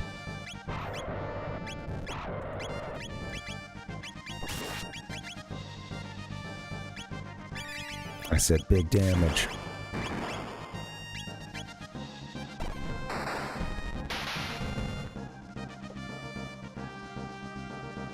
Pretty big damage. Doodle-doo-doodle-doo-doo.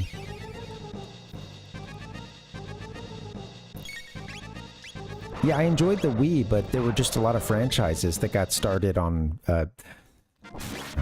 360 and PS3 that, at this point, there's several series in, and I just, I never touched them, never started them. We'll need to do a heal shortly after all this, but let's pop off one more of those. A tube toss, I like that.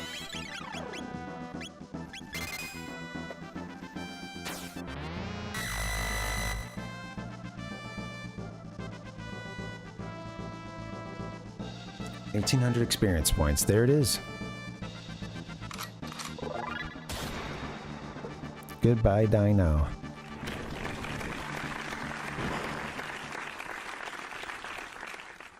All right, here comes some fun stuff here. So Azala crawls. For the sake of my speaking voice, I think I'll try not to do the Azala. No, it can't be. This is some sad music here. No, it can't be. Could the heavens truly have sided with the apes? Mama always had a way of explaining things so I could understand them.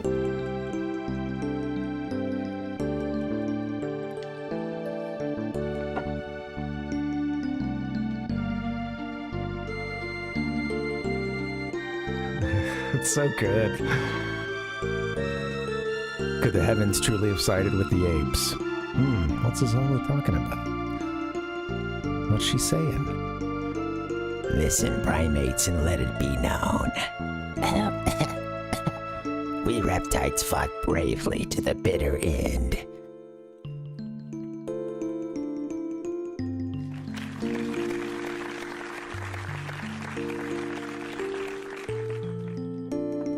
Ayla understand. That's what I'm talking about. Flash. Huh? What's going on? Soon stones of fire will rain down. Flame shall scorch the land. Video trauma. The burned out plains will slowly freeze. Ushering in a long, cruel ice age. Sorry. The burned out plains will slowly freeze. Sorry guys. I meant to pop this up earlier. Burned out plains will ushering in a long, cruel ice age. It's unfair. Stones of fire. You heard me. May I say my next line, please? Wahaha, what a treat. What a treat. You will wish you went along with us.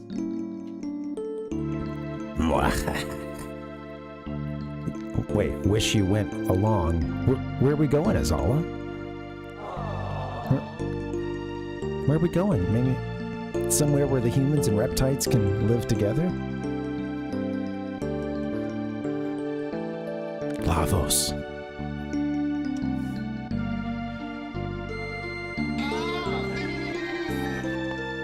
Pardon? Says Mom. Lavos. Here comes the big fire.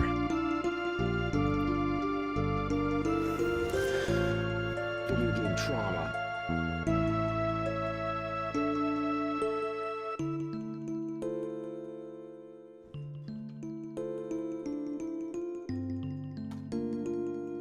No.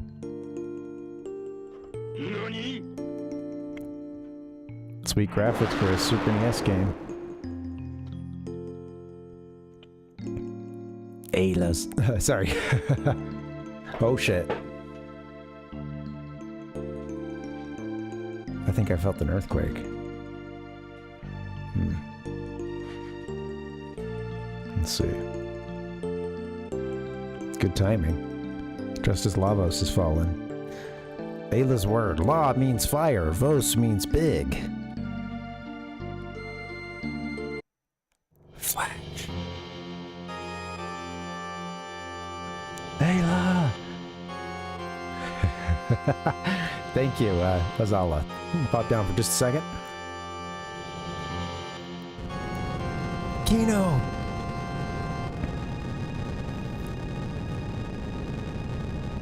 What's going on here?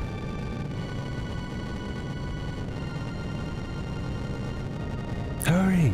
Lavos come soon! All right, Dactyl! Kino! Hurry! Look who comes out, too. Ayla! What'd you do? Imagine, this thing is on its way down, and they're seeing this end of the world, essentially. And she jumps off her Dactyl and goes to over to Ayla. Ayla, what you do? Come, Azala, come! Absolutely not. Oh no! Not the dragon fighter. Oh. Absolutely not. The powers that be have spoken.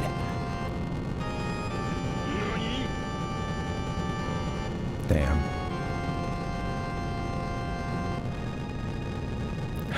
Man. It's heavy stuff.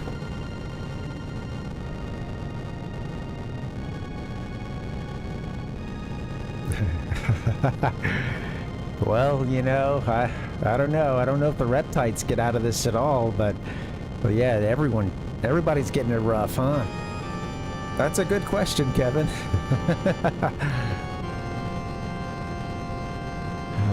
Jeez Louise.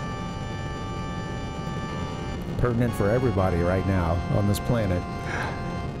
In the game? I'm talking about the game, right? Ayla, hurry!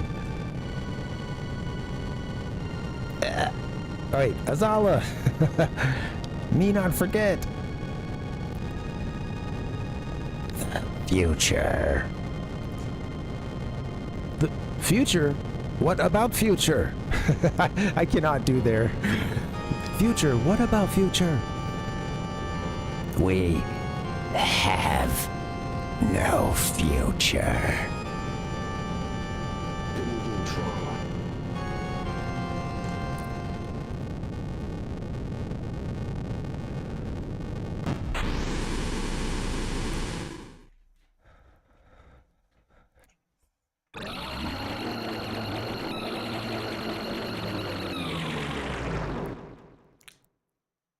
That scene, the quick cut to the comet shooting at that angle, just a second or something there of a shoot, you know, that they give you of the map, and it's so sick.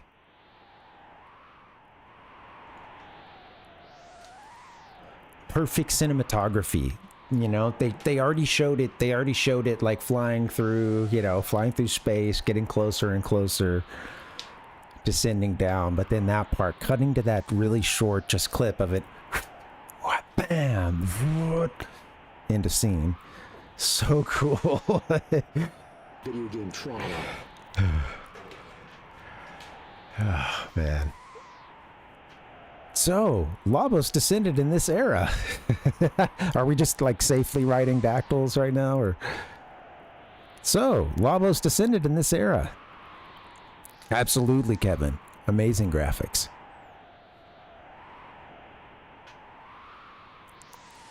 Lavos huge. Chrono fight it. Chrono, we go where lavos fall. Wow, I guess we're quite zoomed out, huh? They just arrived, so there may be something we can do. Let's go see. Also, I think it is, you know, I want to, yeah, look at where the comet, not comet, rather, look at where Lavos hit. Now, correct me if I'm wrong, but there was something just there, right? As in the area we were just exploring, and the reptite layer that was built into the volcano to use its power. And, yep. I've seen some clarifications on this, that Azala did not actually, and I mean, this story, you get some story later, I think, that pretty much shoots this down, but this is not, Azala did not actually call the, you know, call Lavos down. They didn't summon Lavos, you know, they had no control over Lavos. I think they had a misinterpretation of what it was going to be, and I don't remember the lore behind that, but it was pretty sweet. I think, again, some of this, I think, gets covered in the other game, Chrono Cross, and some of the other materials. Yeah, they built into the lava, the volcano range, because they're cold-blooded lizards. I'm kind of curious about the timing, too, because there was an earthquake earlier today, and I got a notification for it, and I didn't have anything just now, but I could have sworn I felt something. And at that time, I heard someone outside go, woo! Like another neighbor, you know, from another building. I thought next to the building next door, I thought I heard. So yeah, I'm curious. It was right about the time Lavos hit. Marl said that there's a gate. So, okay, so they managed to escape after Lavos has struck the Earth here, struck the planet rather. Lavos. Yeah. There's a gate.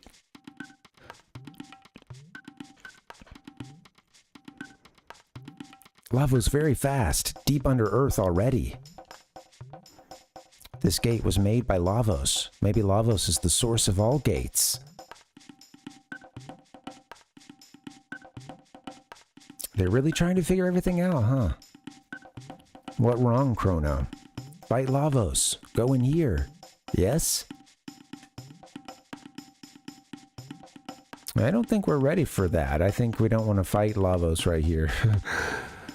Right now. Maybe we should go check out what's going on in the... Did the humans make it out of this? Pretty sure they did. And old... You know, reptites took the worst of it, although these guys are all going to live in an ice age, so... I will take a sip of that sweet water, for sure. Maybe it is time to leave. I'm going to save. I got to get a break in anyway. We'll do one last break, then I'm going to get up out of here. Alright, guys. See you in a bit. Something to think about, that Lavos. Damn.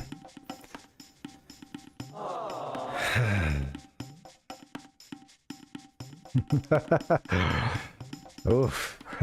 What a great game. Alright, BRB, guys. See you in a bit.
Pokemon Snap-oo. All right, welcome. Oh my god! Oh, that was fun. Played that one, feels like a long time ago. And it probably was because it was part of a 19-part series. All Japanese Nintendo 64 games. All one eBay purchase, and we're almost done with it. We'll be doing that on Thursday. Usually Friday, but yeah, no stream this Friday. Gotta mix the schedule up a bit. Yeah. Wrapping up with Mario 64. Number 19 of 19. Can't believe it. I want to play a little more of this game. I want to get a little more Chrono Trigger in. I almost am like I'm kind of curious one of these days to do maybe a Star Fox 64 palette cleanser or something. That may happen tonight. I don't know. Maybe another stream. But yeah, especially towards the end of like playing an RPG, sometimes I feel like I could use a little shake up or one either fun and easy thing or just a little arcadey, get the blood pumping up one more time kind of game. But yeah, it's all good. Wow, man, freaked out! Let's get back into the game, play a little bit more.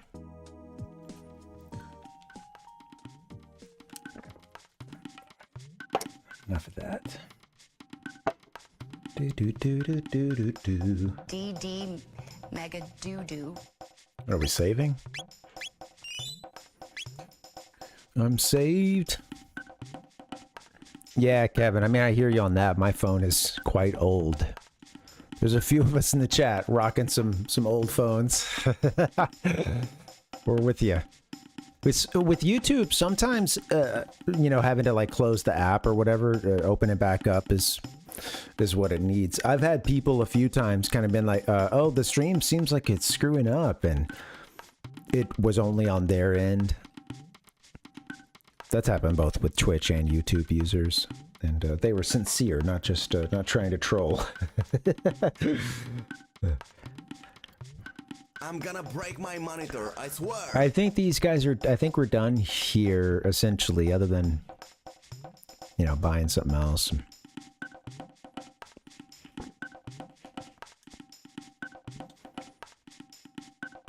Welcome, what do you have? But we don't need to buy anything. You've got a whole bunch of feathers now, huh? What is the horn and the feather? I forget what that is. Rock helm.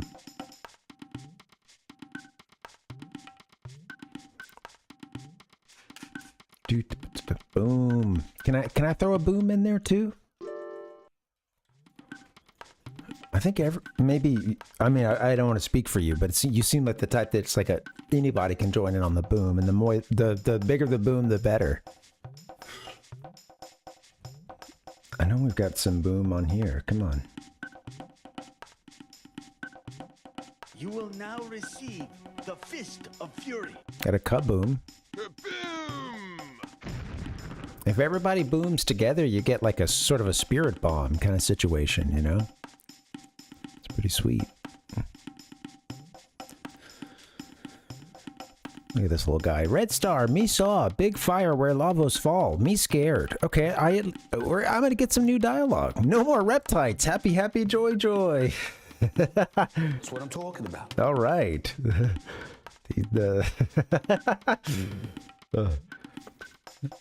Happy, happy, joy, joy is in this, also in the script.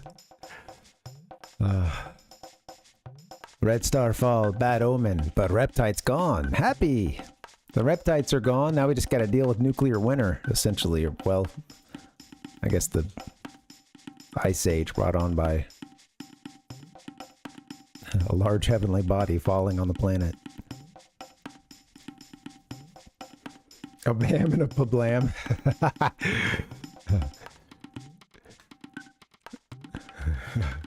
Of course, that makes me think of Kablam, right? The easy, logical next step.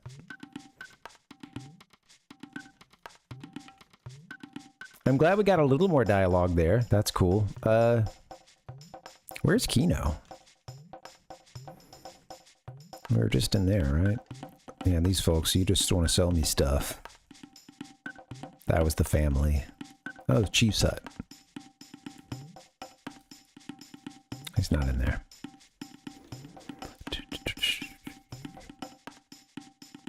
Meeting site. Who's at the meeting site? Anybody? Trader has new weapons. Go see. Oh, okay. New weapons now, huh? Or since the last time. Praise Strong Chief and Chrono. Reptites gone. Reptites gone. Hooray. I think we maybe get out of here, perhaps. Although I kind of want to see what Laruba has to say.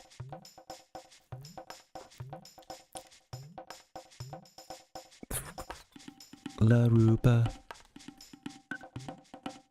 Ioka. Reptites gone. Reptites burned. Good. You strong. I strong now too. Yeah, look at him. He's jacked. Reptites gone. Thank Ayla. No more fear. No more run away. Yeah. So this group of people, they had their village burned down. They were the ones trying to. They didn't want to take the fight to the Reptites. They were kind of content to stay on the run a bit. And they'd seen enough suffering, so they tried to just sort of hunker down away from them, but ended up getting burned down. Yeah, same here, Kevin. Yeah, I'm kind of shocked when I hear like the iPhone number sometime, like the version number that they're on, and also it kind of seems like the last few versions are still viable. You know, like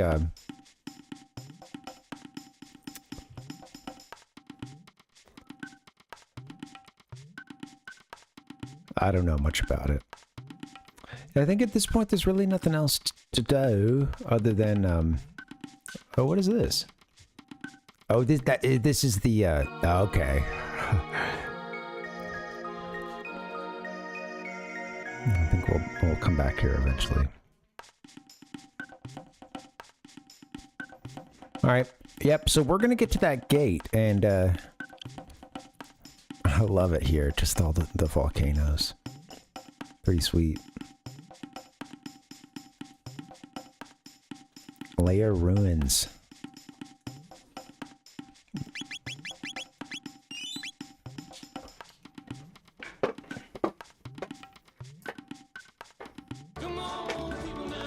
I think this is how we get to 12,000 BC.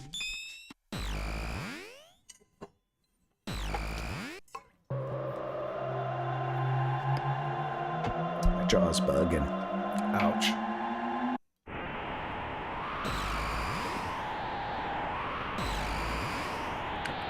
Boy, this is exciting, says Marl.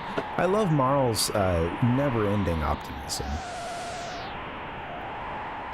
A lot of the characters have it in this game, actually.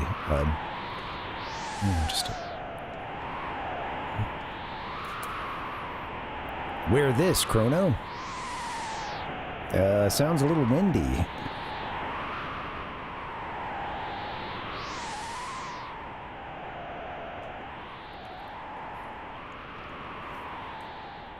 Just gonna turn it down a little gradually here.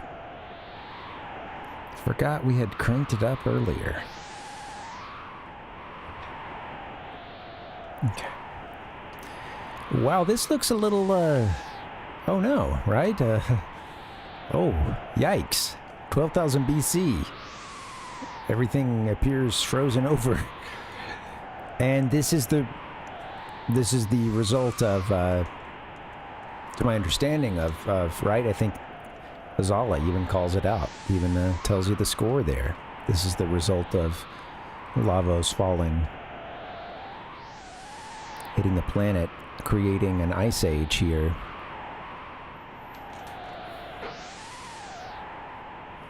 Also hit a pretty sweet volcano base. Just, I mean, like, was ground zero for... intentionally made as ground zero, I think, or, you know, I don't know, maybe at a certain point. They seemed excited about it coming down, I don't know. I need to know a little bit more about the lore. Saw some tents up there. Anywhere else we can go down here?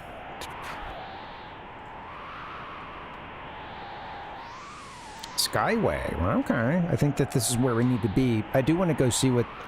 Is that the settlement over here? There's a group of humans living on the surface quite miserably and really on their last legs.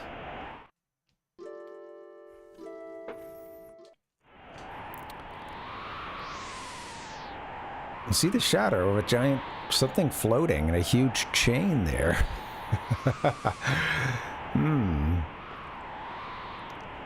What is going on?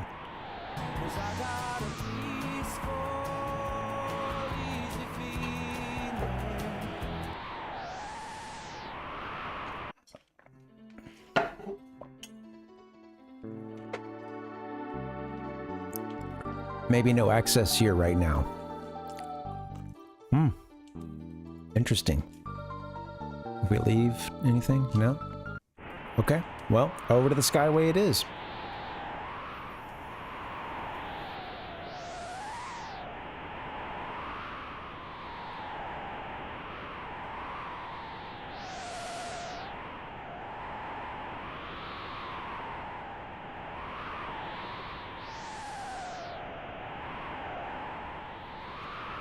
There's that symbol we've been seeing on all the chests.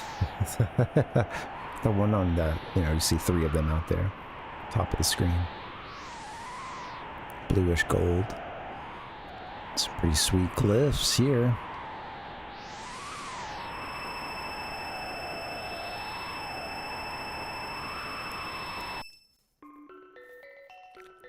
So this is a lot of people's favorite, I won't necessarily say favorite part of the game, but you hear a lot of like, man, wish we got more of this, and or I would love to live there. Welcome to the Kingdom of Zeal, 12,000 BC.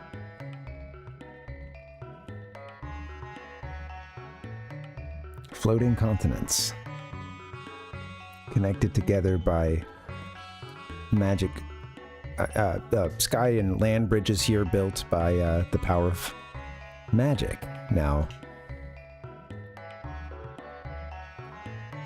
I guess one detail,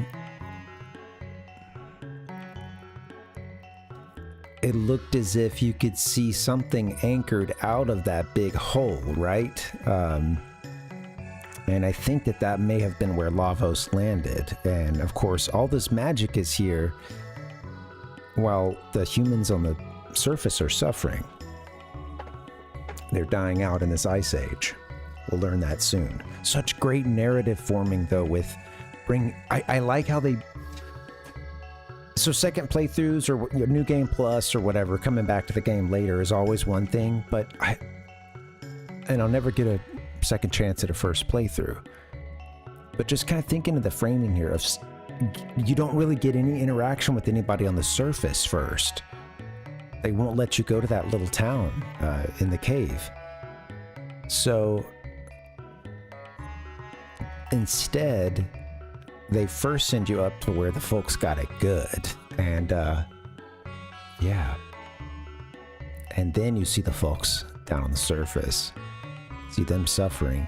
Then you learn that the only thing that holds any of this together, right, is, if I'm correct, is them harnessing magic by way of basically siphoning it from Lavos.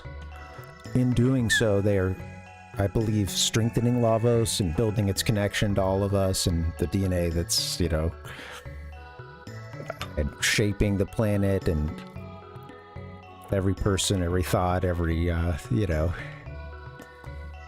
all of it going into and being woven into Lavos' existence with this planet. And these guys are up here floating high above. And yeah. Only thing keeping it... it's all they... A lot of them have no idea how fragile it is either up here. And they're just kicking back, enjoying the magic lifestyle. Well, pretty soon they'll find out how hard it is to exist on a continent. Oxygen or not, Kevin. a continent that is falling, actually. They'll get a chance to get some better air. It's just that it's a short chance before the... Yeah. They're gonna... They'll have a rapid, unscheduled descent and disassembly. Spoilers. Obviously, I can't play this game and not spoil some stuff. I think it just taking it all in and realizing that that's what holds it together is that it has this, yeah, this like fragile, yeah, and that obviously interesting parallels. People talk about wanting to live in Zeal, and I've seen some write-ups that are some interesting stuff about like Zeal being a parallel to living in a you know, good chunks of like this world that you know have all their needs met and then some, and in comparison to a big chunk of the rest of the planet are really living high on the hog and not realizing it at all, and it's all held up by way of exploiting the planet and by way of, in some ways, keeping those people down on the ground, making sure that, yeah, they know their place too, and da-da-da, and you know, it's, people talk about wanting to live in Zeal, and I saw it in a really thought-provoking write-up about us living in Zeal now, you know. If you live in many parts of the world, you're essentially any big city too, if it's comes down to, yeah, what all it takes for us to, you know, modern civilization to run. It's all so fragile too.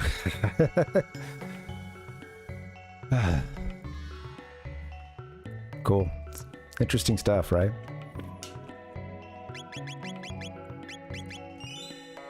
Magic Kingdom.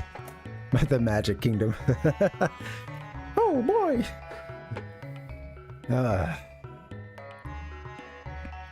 Yeah. Hey, one thing is though, I bet they can kick a really long field goal up in the Kingdom of Zeal. I don't know, they probably, being that they all have magic, they're probably above most sports, especially when we are, you know, physical, when we are holding a ball at any point, or I'm sure they're doing some crazy, you know, telepathy games or the mind blow games.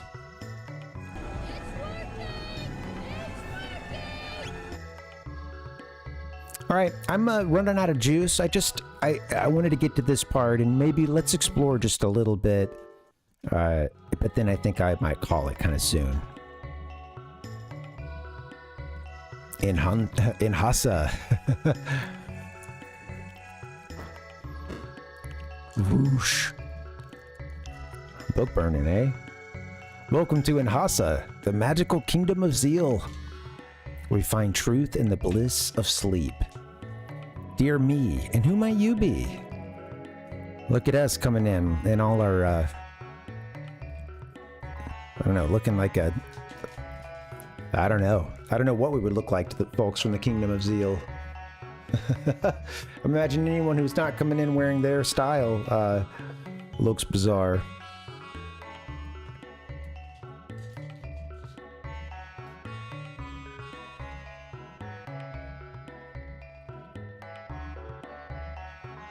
This guy looks familiar. This is the eternal, yeah, where dreams can come true, but at what price? Look like Masa and or Mune. What strange visitors! Welcome to Zeal. Is this part of a dream? Queen Zeal rules our magical kingdom. She is without peer in beauty and greatness. Yeah, thanks, Kevin. Thanks for chilling.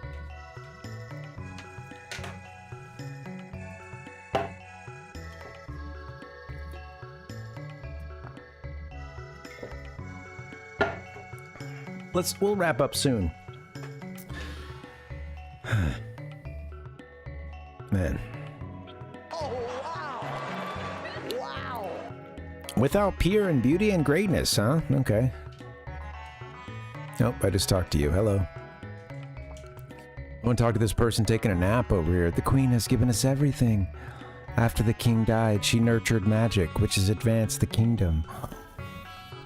Now we can just sleep, and it's great.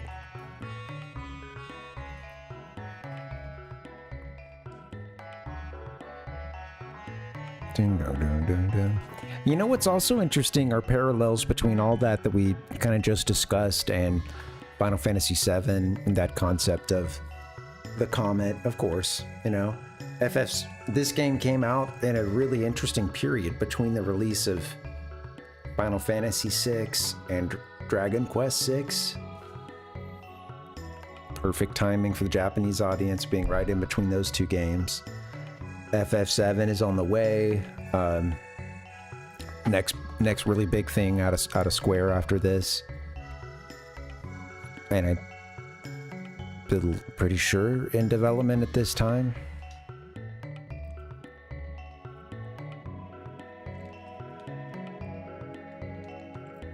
Yeah, thinking of, Midgar and, it just being that, the extraction of Mako and, all those themes of energy and whatnot. That's kind of interesting how this game plays on some of that too. Splash. Splash in the book. Am I a butterfly dreaming? Am I a butterfly dreaming I'm a man? Or a bowling ball dreaming I'm a plate of sashimi? Never assume that what you see and feel is real. Shing. Hey, these guys have got it all. They're all running around saying it might be a simulation.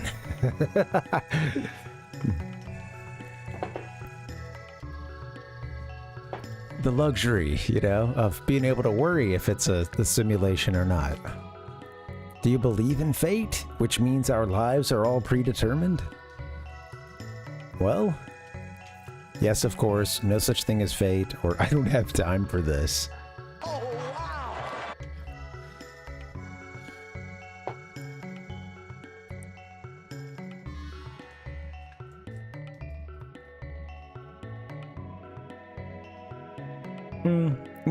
I don't know. I think that there's a lot of circumstances beyond our control, and I do think that sometimes that there is often an illusion of choice when everything that led us up to that point kind of leads us to make a decision one way or another, or to make it to respond to that. And I think that in a way that's kind of fate, but it's not really the same way everyone wants to use it. But I do think sometimes we don't have I guess they're not asking, does free will exist? Well, we're not going to solve this here today, so I'll just say yes. Yes, of course. So, you're a believer. Yes, it is useless for us to fight destiny. Wait, that's not what I said. Do you believe in fate, which means our lives are all predetermined? What if we say no such thing? You're right. We're the masters of our own destinies. Speaking of which, I believe there may be a doorway of destiny somewhere around here. Oh, thanks, buddy. A doorway of destiny. What if I say I don't have time? He just gives us the silent treatment.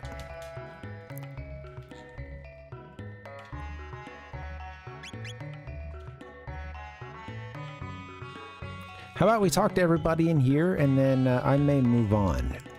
City of Kajar, where they study magic, lies on the edge of the western continent. The airship Blackbird is kept there. Oh, sorry. I forgot you were sleeping.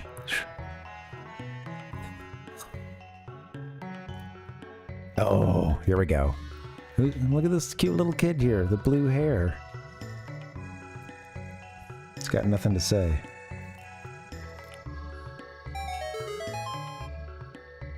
What's wrong with him? What a weird kid.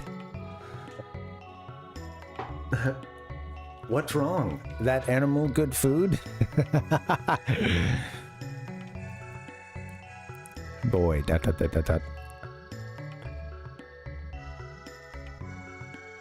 at the little Janus sprite.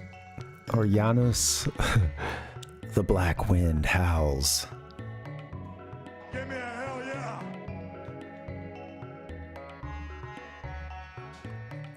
Have we heard that point, that line at this point in the game? Does Magus say that at the beginning of that battle? That first time we fight him, or is that only later? Can't remember. The black wind howls. Little kid. One among... Just imagine this kid is doing the Haley Joel Osment, you know, I see dead people. One among you will shortly perish. Creepy little kid, you know.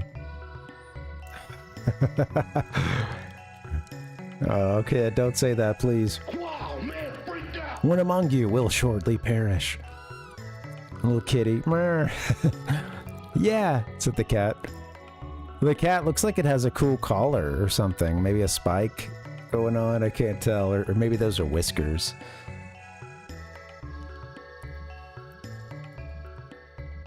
Wait, does the cat have the pendant? Is that what's going... I know. Later, everybody gets sucked into some time portals. It's great fun. The cat plays a role in it too, I think. Wait, I think the cats play a role in a couple of time portal situations in this game. What? And out of the blue like that? Creepy little kid. Huh? Dun, dun, dun, dun. Ayla's a little confused. Zoinks! Repeatedly punching me in the face. Chrono, this is kinda creepy.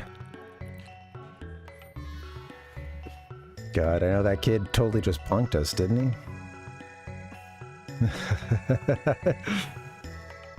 Yeah. Are you punking me? Like, is this... I mean... Strange one, but not bad boy. Ayla's a good judge of character, you know? Is a Shala here? This is a spring of recovery. Heal your mind and body here. Shala's elsewhere, I think. I wonder what's inside the North Palace. I bet there's a key to it in the palace, but entry is strictly forbidden. The Queen's Palace is at the center of Zeal. From there, she protects the entire world. That's why we can sleep our days away.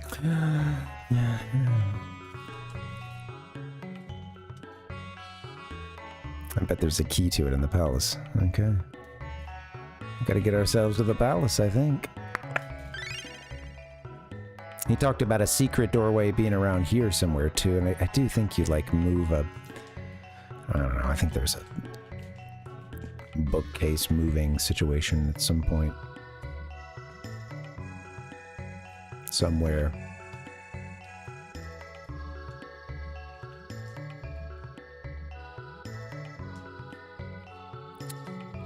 I hadn't been to here yet, huh? The door to the North Palace is sealed with a mysterious energy. Even we, the Enlightened Ones, cannot open it. I'm Doreen. Seek the hidden path and open the doors of knowledge, each in turn. Seek the hidden path and open the doors of knowledge, each in turn. I think I should be writing this down.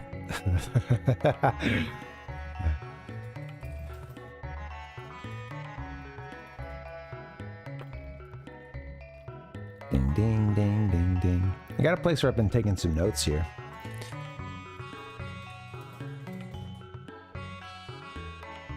Even if it's not about the game, could be good advice, you never know. Each in turn. Thank you, sir. Oh, you were finished. Disappears. Bye, Doreen. Dorito. Welcome. What can I do for you? Oh, what did I press a button? There. Cool. All right. I pick up some revives and whatnot. Very cool. All right. Well, let me just get us set up, and then I think I'll get out of here. We'll wrap this up. We're good on ethers for now, huh? Pop a couple money on some shelters here. Why not? We're gonna need them. Mid-tonics, we got them. 35 is a pretty good amount. They do it. Right now they're helping us, but we'll need the fulls soonish. I'm just going to grab a couple of those. You never know.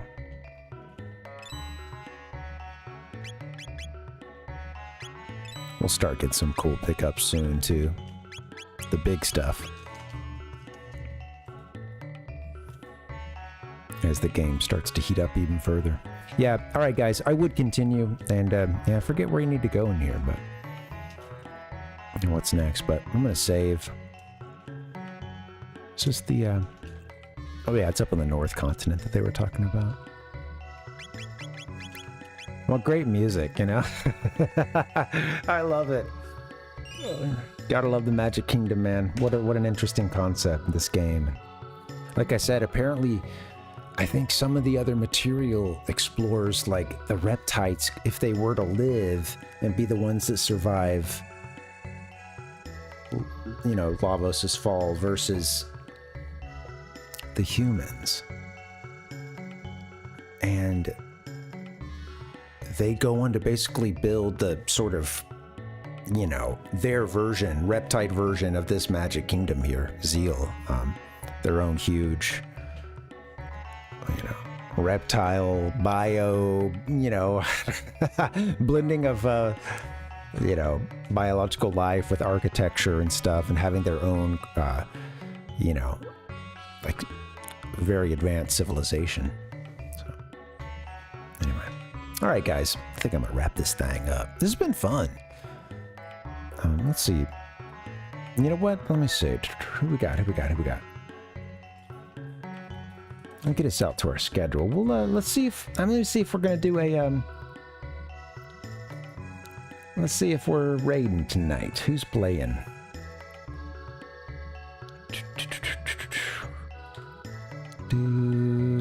Let's see. I see T-Roy Jenkins playing some StarCraft 2. They raided in the other day. Maybe we return the favor. Let me make sure that they're still playing. Give me 1 second. While we do that, let me get to my schedule here. Thank you guys so much for hanging. Yeah, we're on Twitch and YouTube. This stream is right now. Oh, I'm tired. I'm headachy, but damn, this was fun. Thank you guys so much. Yeah, I'll get us a raid. Just chill for a little bit. I'll switch screens once or twice. Play a few sound effects for you as I get us over into another room. Let's see who's another room. Throwback, baby. All right, we're going to hang out with T-Roy Jenkins here. They're playing StarCraft 2. So, let's do that. Guys, I will be back here on Wednesday playing this game. We're doing more Chrono Trigger. And then Thursday, we'll be playing Mario 64. Picking up where we left off in that one. That's going to be fun. Hope you guys can come through. I won't be around on Friday like usual. So yeah, and I'll be out for the weekend. All right, guys, I'm out of here. Let me get you guys over to T-Roy Jenkins in how about a minute? 1 minute? Stick around, please. Again, thank you so much. Thanks for supporting the stream. Thank you for the raid, Noom. Thank you, Nick, and thank you everybody else, lurkers, everyone else. Please do what you can to support the stream, like or follow. I'm out of here. Subscribe if you're on YouTube, etc. Adios, guys. Have a good night. Thank you. I appreciate your opinion.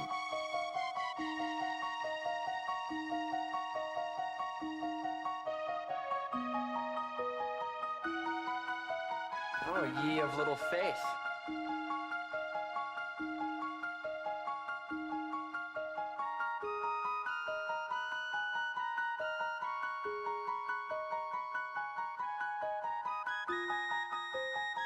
You were finished. Oh, well, allow me to retort.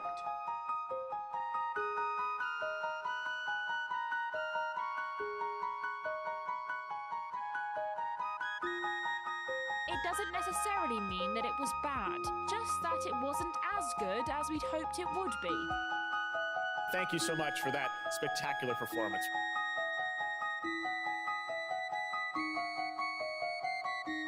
We will not go quietly into the night.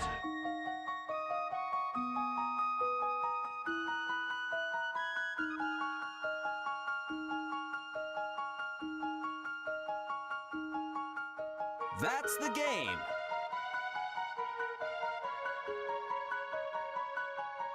I'm going to crush you! I'll do my best. But before you leave, I'd like you to step inside one more world for Nintendo GameCube. Yeah, let's keep this Parvinator party going.